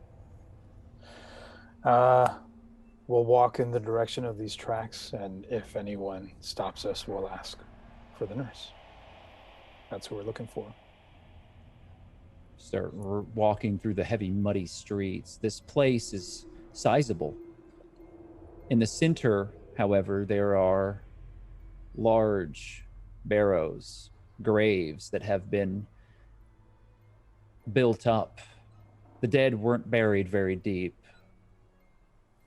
Large mounds of earth are in the center of this place, along with a large pit. When they were done and couldn't manage to bury their dead anymore, they just burnt them. And so there's ash and bone in a large pit just past it. So many empty small huts and buildings that have rotted away. No one's here to live in them or care for them.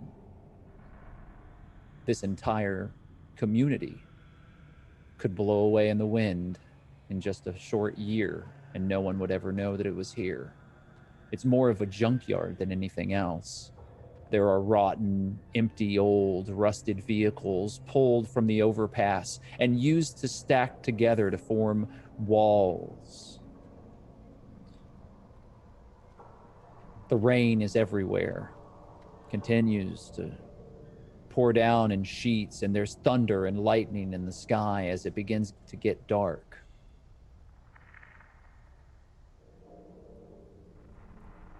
You smell fire. And on the southern end of town, you see a structure, an old gazebo made out of material that seems to have been salvaged from this place. In the center are a series of large industrial barrels, metal, that have been cut open, and fire burns heavily in them. It's an acrid, horrid smell. Oil. They're burning oil. And it's creating plumes of dark, black smoke that's being funneled through a series of chimneys that are inset in the center of this structure. And even in this wind, in this rain, in this downpour, an enormous black trail of smoke releases into the sky. What do you do? Is that where it looks like our friend may have been taken? I think so. But we should make sure. Let's go take a look.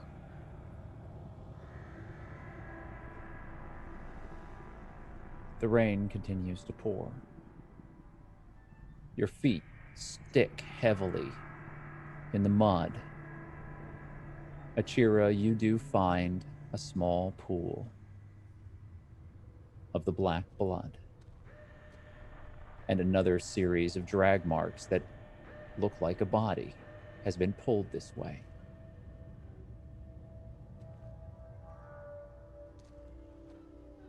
It leads to this structure.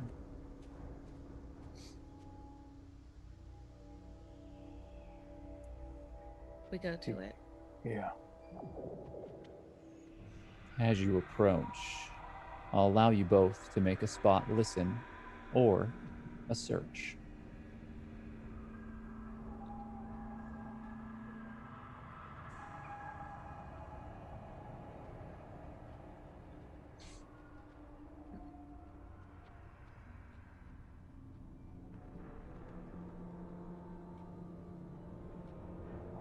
Three degrees of success from Lampwick. 2 degrees of failure from Achira, which is markedly better than the 3 that you have received on most of your other rolls. Achira, however, I have something I wish to tell to you. The black smoke is filling the air. The rain is everywhere. The streets of Sullivan Town are empty, and you are in the middle of a location hazard. Oh. Groovy. Okay. Wait.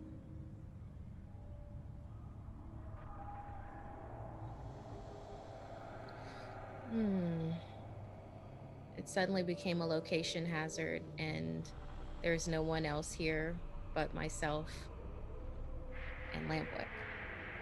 That is correct. No one that you can see. The fires burn ahead of you.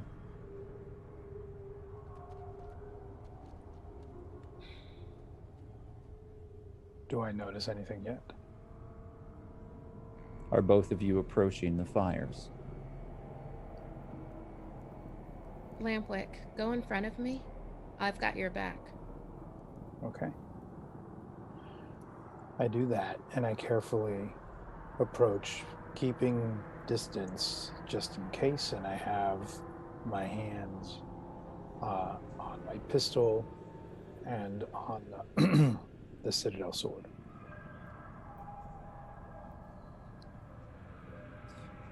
Underneath the canopy of the structure ahead of you, the smoke billows.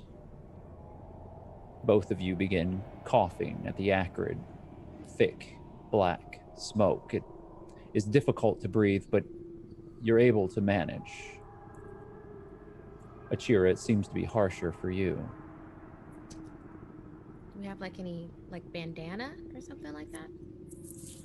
All of your bandanas and other material are soaked, which is in fact a very good thing as it will help to filter much of this. Do you cover your face with a bandana? Yeah. If I see Achira covering her face with a bandana, if I'm feeling that the smoke is bothering me, then I'll kind of automatically do the same thing. It's certainly not bothering you as much as it's bothering Achira, but you're free to cover your face with a bandana if you would like. Yeah.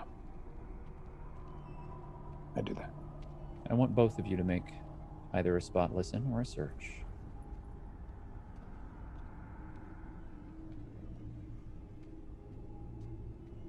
Another crash of thunder strikes and echoes out to the abandoned Sullivan town. Lampwick, you have 3 degrees of failure. The rain continues to fall all around. Achira, you have 4 degrees of success, which is quite good. About time. I'm going to allow you to take one of those degrees of success and hold it for your next roll. Okay. With 3 degrees of success, you see something Yeah, what is on going the other side of this acrid smoke. A pool of that black blood. It's blocked by the barrels and the fire.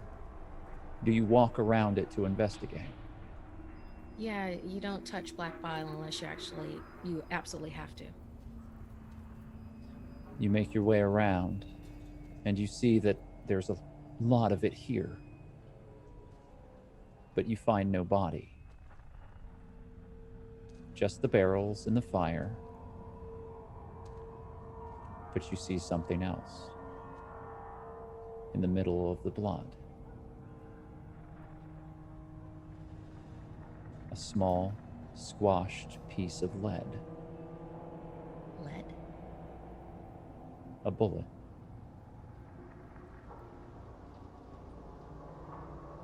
Huh. Can we be a formation with just the two of us? Yes. Then I guess Achira would step back to where Lampwick was to get in formation.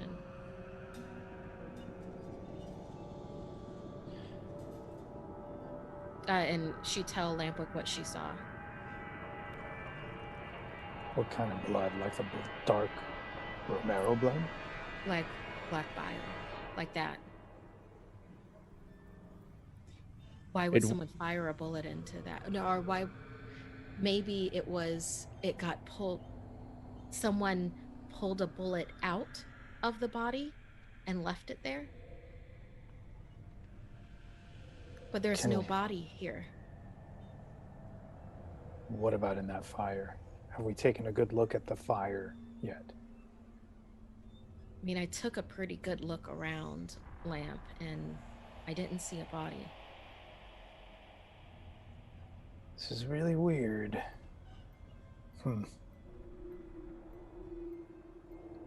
No one else is around us? No one else was around that I saw.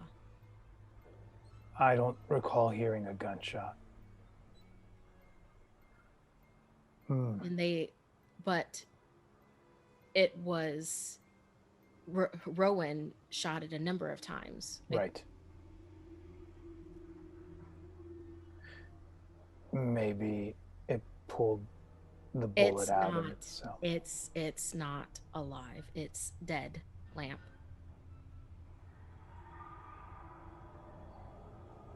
I'm want to if we haven't taken a look at what might be burning, I want to get a little closer to the fires and see what might be in there. Make an endurance check. I'm going to give you a single degree of success before you roll.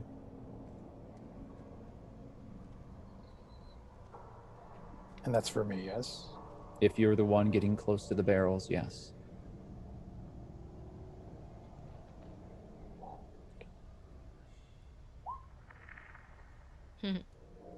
One degree of failure. Do you have enough competency to alter that?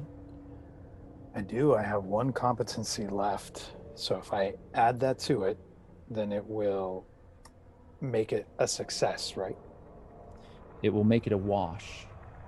Well, plus the success that you gave him. That's right. So if you spend your competency here, you will turn it into a wash, and then you have the single success that I gave you ahead of time, so that will make it 1. I will do that.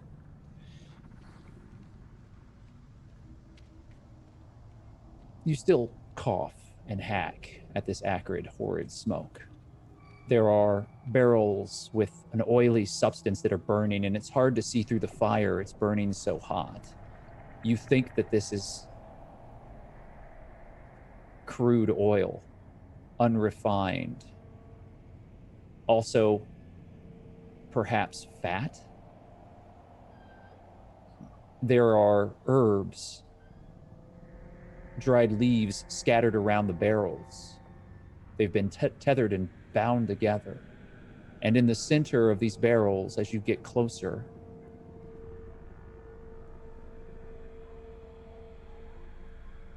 you see an open hatch with stairs leading down.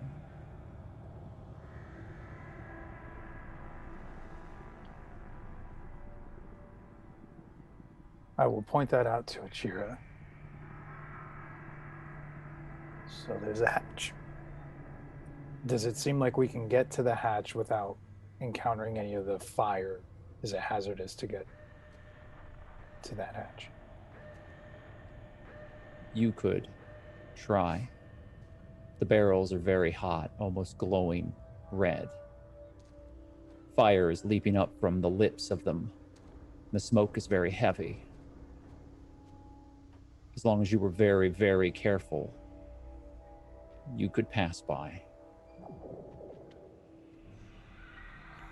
I don't know about this. I don't feel great about this either.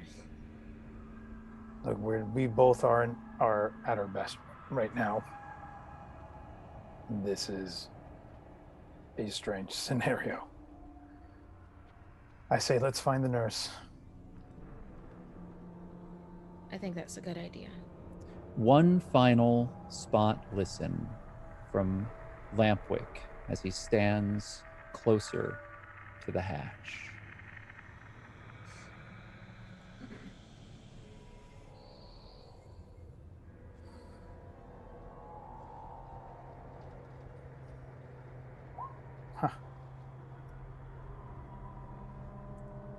You almost turn and walk away, Lampwick. Certainly the acrid smoke is disgusting and difficult to breathe in. And as you and Achira make an arrangement to walk away and seek the aid of the nurse, you think you're hearing things again, just for a moment. Oh, children of the valley, walking hand in hand. Oh, children of the valley, walking across this land. Lampwick. Have faith, children of the valley. Lamp? The prophet watches you. Lampwick. Oh, children of the valley, his hand will guide you true. Lampwick. I stand in front of Achira and as a shield in case something from anywhere were to come our way.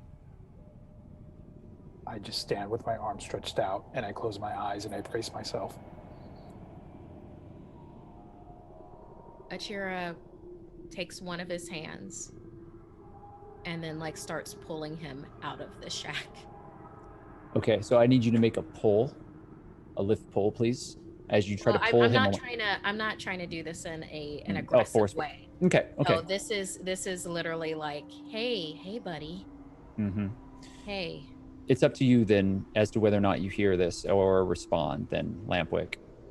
Where am I hearing this song come from? From the hatch? I need you to make another composure check, my friend, before I can answer that. Got it.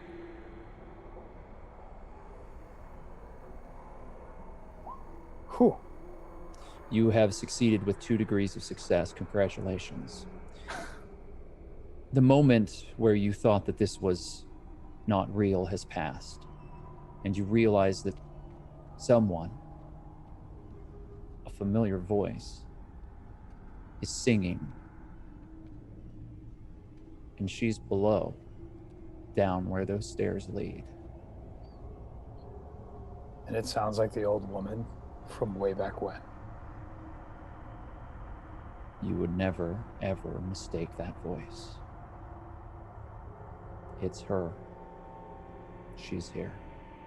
Achira, you did not hear that? Did you not hear? I let her take my hand and I let her guide me. Did you not hear that singing? I take Lampwick back out, from the waves of smoke and everything so we can talk for a second. Hear what? Oh, children of the valley. Okay. She's down there, she's singing down there. I heard it.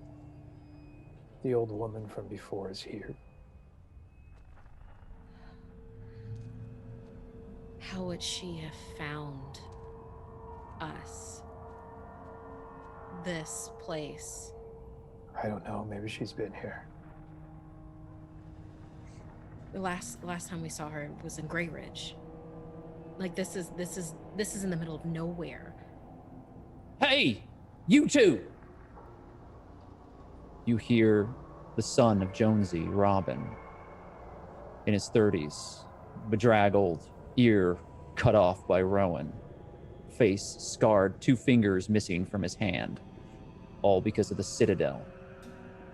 The boy stands in the rain. He's holding a gun. What are y'all doing? We were looking for the nurse. Yeah, well, she ain't here. You should stay off this part of town. We're burning some dangerous oil. You need to get away. Ain't safe here. Is that why you're carrying a gun right now?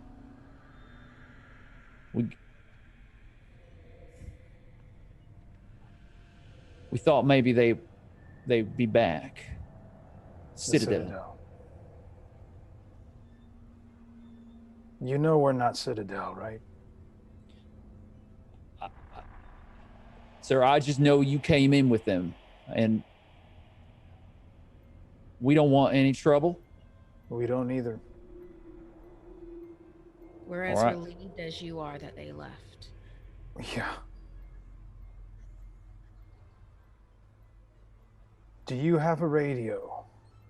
They told us that you had one that worked enough. Well, yeah, Paul's got one set up. Rowan got it working. I don't see a problem with you using it. You're only going to be here for a little while, so if you got to radio someone, just you can do it quick. Yeah. At the very, very latest, we'll be out of y'all's hair by tomorrow.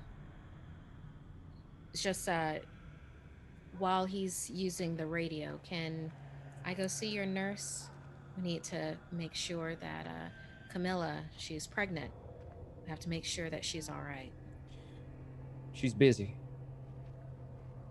She already looked at Camilla, did everything she could. We gave you everything we had. Ain't much food here. Shouldn't be poking around. We're not poking around. Certainly looks like you're poking around, sir. We didn't mean to do that. No disrespect. Is it that it's difficult to hunt around here, Robin? They don't let you hunt. The Citadel? No. The Marauders? The others. Right. Their forests are theirs. We don't go in there. We only take what we can, mostly rats. Why haven't you left this place and found another settlement? There's others out there. And if you have capable people, they would take you in. And they're not Citadel, even better. There ain't nowhere else to go. This is it. This is all it is everywhere. Paul says this is our home.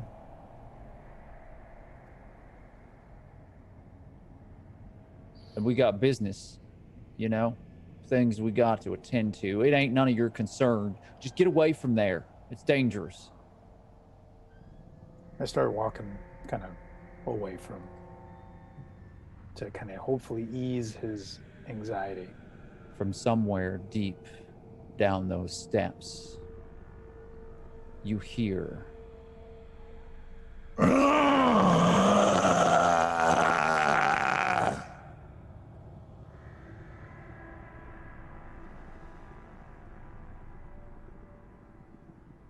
Robin looks white as a sheet and looks at both of you. What do you do? Instantly, I start to calm him down. Hey, I've heard that before. I've seen a lot. I've met a lot of different kinds of people. Whatever you have happening here is nothing new to me. Are you okay? That sounds like a persuade. Can I be a coax? We're in formation right now, right? If that helps you in any way. Yeah, your composure is actually greatly improved because of this, and because of your formation and Achira's support. I'm not having you make additional composure checks. That Great. fogginess seems to wash away from you, Lampwick, as you fall into your typical routine, as your mouth begins to move and just the right words start to fall out. Go ahead and make your roll for persuade, though. Can I treat this as a gentle coaxing? Yes. Great.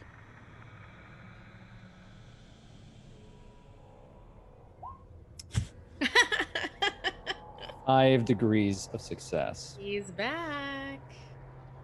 Well, bullshit Jesus, what do you think is appropriate here? I'm going to gently approach him, and I'm using an even tone. Hey, we're here to help. I have seen all of this already. And I'm going to just get closer and I'm going to take his hand. And if it's still holding the gun, I'm going to lower it. He's shaking. He gives you the gun. I'm going to take it and kind of pass it back to Ichiro. Ichiro takes it. They've done this before. It's an old, rusted revolver with 2 bullets in it. We're here to help, but we can only help if you tell us what's actually going on here. Everything. Granny Hodge. Mm-hmm. I know Granny Hodge. She and Sister Deidre came to us, and my pa's gonna skin me alive. Let's walk us towards where let's walk away from this place. Yeah, because if I, yeah, and he does whatever you say. And I'm going to start to guide him away. Do you follow Ichiro or do you stay behind? I'll follow. But Ichiro will be watching the doorway of the hut.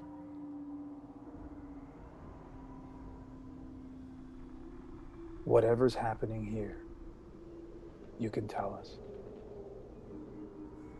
You're safe with us. We're on your side.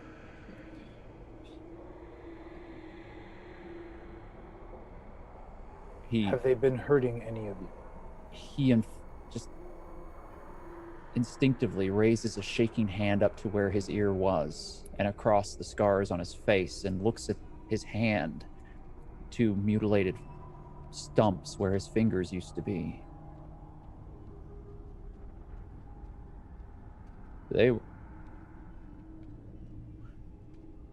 really didn't let us do anything. They stomped us down like we were dirt.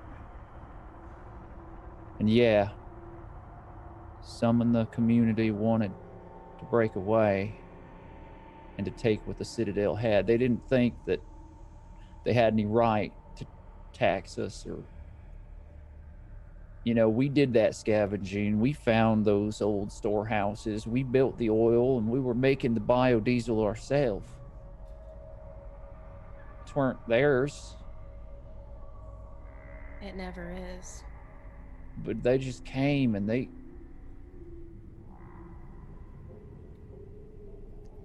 she made an example. And all you rolled in here, you promise you ain't with her? You're not with her. Some sort of spies that have been sent in to fool us? I put my hand on his shoulder. No. We're not. We're not spies. We thought everything was done, and Paul wanted us to just build one big bomb, roll it right in to their wall, and let the dead do their work. And so we started stockpiling the oil, hoping that we could take a tanker of it and drop it on them sons of bitches, make them feel what we felt, make them remember all the people here. They still got some of the kids. They took them. Yeah. And that Faith girl, I know that look. That's what they do. They take what's not theirs and make it theirs. And they can't do it anymore. And when we thought everything was done and we were about to give up, missionaries came. And what did they promise you? Peace. They promised us peace. They said that this was the divine hand of the Maker. And what have they actually done for you? Are they taking your people?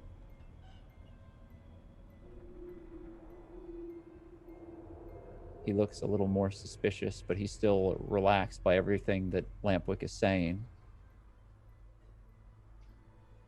No, ma'am. They're giving us strength. They've given us food. They're helping us build up, get strong. Sullivan Town ain't what it looked like.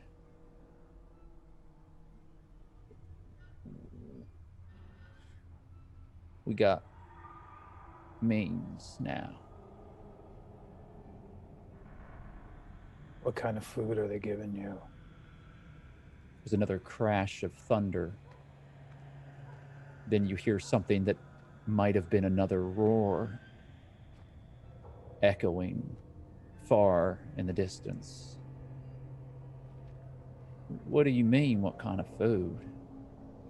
Canned goods, things that they've pickled. It's good, better than we've ever been able to find out here. We didn't give you any of that because we thought you were with them. But if you tell my pa what you're telling me, that you're not, We're not with them. well, maybe you could eat something good, and maybe you talk to Granny Hodge, and you know, maybe you can find your way in the dark too. I've already been there. I have met the shepherds. And I'm here to help keep the peace. And I'm sorry the Citadel did what they've done to you. And if you are being treated better, and if you're being fed, then let that give you some solace. Take us to your father. I want to give him assurances. I want to prove to him, show him that we're not a threat. We're not with the Citadel. But you're not alone. There are many of us out there that would never do harm to you like the Citadel has.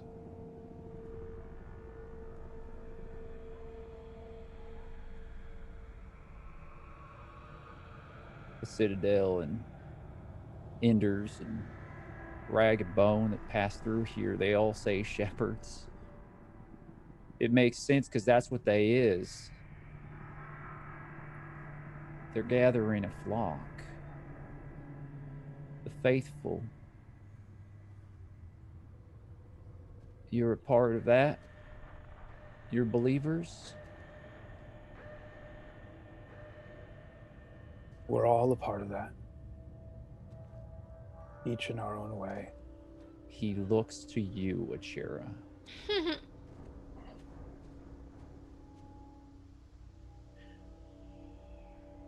I step right in between and I put my hand on his shoulders and I say, do you not know? Next time you see someone from the shepherds, you tell them that Lampwick and Achira were here and they provided you comfort. Because, my friend, I hope that my words have at least given you that. And I promise you, they will look kindly upon you because they know that we are all a part of this.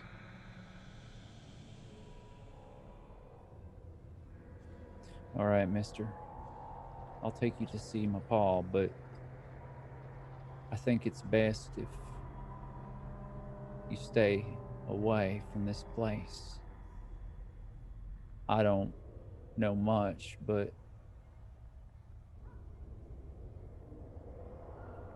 I know they're planning to do something to those friends of yours that just drove away.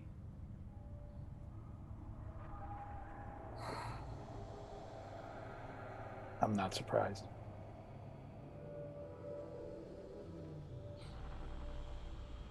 They ain't your friends, right? They've done much worse to others. Whatever's planned for them. There are many sinners in this world. The Citadel has many. But there's always those that can be saved. And I'm here to try to make that happen for as many of us as possible.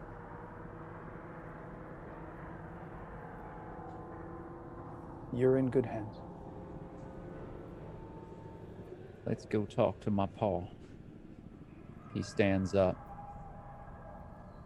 and starts leading you through the rain-soaked streets. The fire continues to burn, black smoke pluming into the air as it whips it about. Achira walks closer to Lampwick, like almost right in his ear. Kindly do not say my name in the same sentence that you're talking about the shepherds. I am saving our asses. Trust me. I realize that you're doing what you do. I don't want them to know that I'm here. They know you're here. They know you're here. Do you have any idea how creepy this is, Lampwick? I do. But Achira, I have 7 days. And in these 7 days, I'm going to make sure if there's anything that I can do to set you up as best as I can, that I'm going to do every fucking thing that I can do. We will find Dicker, and we will get you taken care of. I already told you this. This is a fact, and our actions will move towards that fact. Then let's just stay focused on that. But know that everything I'm doing, really, at this point, it's for you.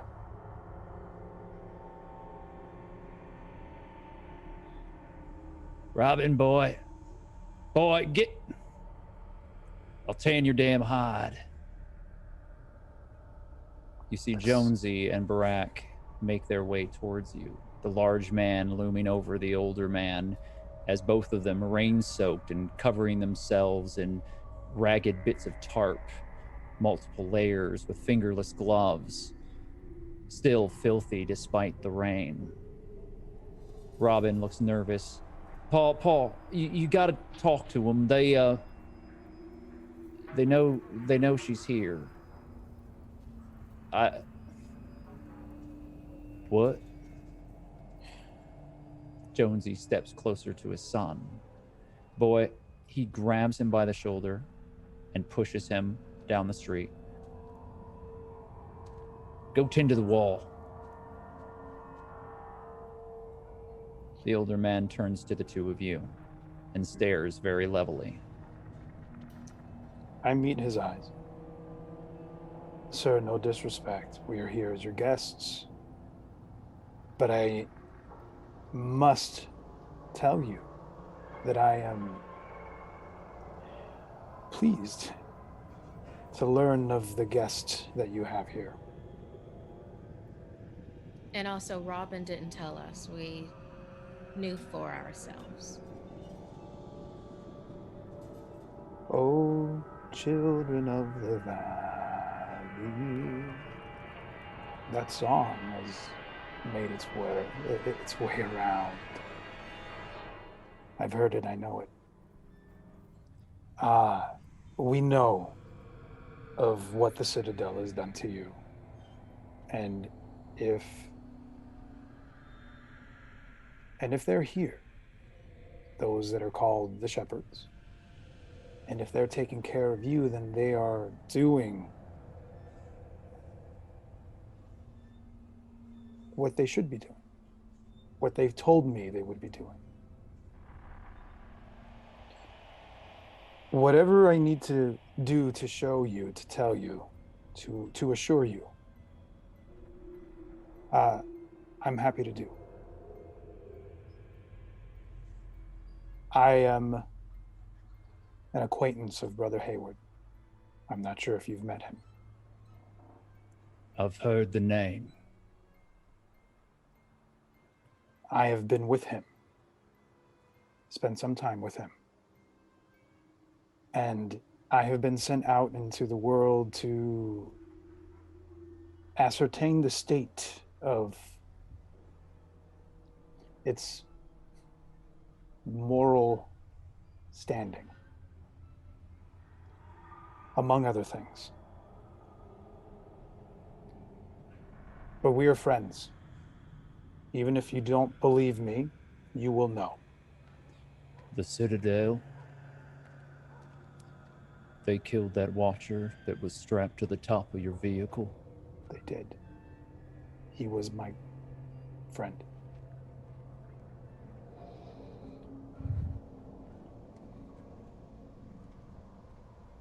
He aided me many times. He was with us. I heard your name too. Achira, right? That is my name. Braxy. You heard it from me being introduced earlier, or from a different place? I heard it from a different place. Sister Deidre. She was asking, trying to find a survivor, a woman of your description, traveling around these parts. Well, Lampwick found me first. So, Brother Lampwick found me first. So, how long ago was the sister looking for me? I suppose you can ask her yourself.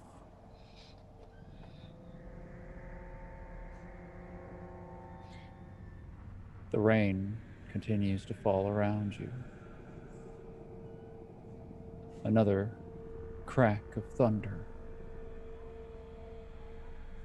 It feels like it's never going to end. And from the southern end of town,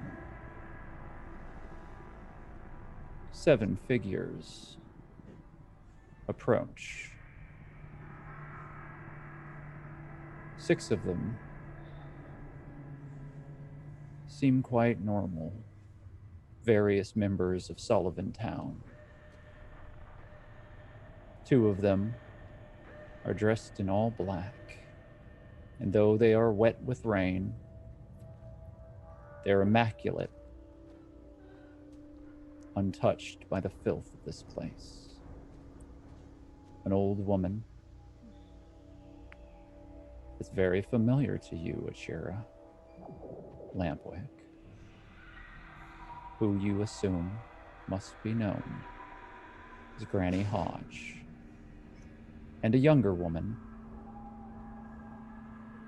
dark complected with a shaved head and very fierce eyes, walking beside her, hand in hand. But behind them, your eyes are drawn to the 7th figure. And I need you both to make composure rolls with 3 black dice of difficulty. We're still in formation, though, right? Or doesn't that aid our composure in some way? Let's see how you do on the roll. Oh, this is so fucked.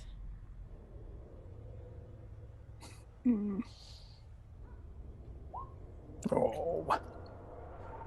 4 degrees of failure from Lampwick. Mm-hmm. We're still in a location hazard, though, aren't we? Yes. You've rolled 100%, 5 degrees of failure, and the largest number possible. How many competency do either of you have? I have 5. I don't have any left. That's interesting.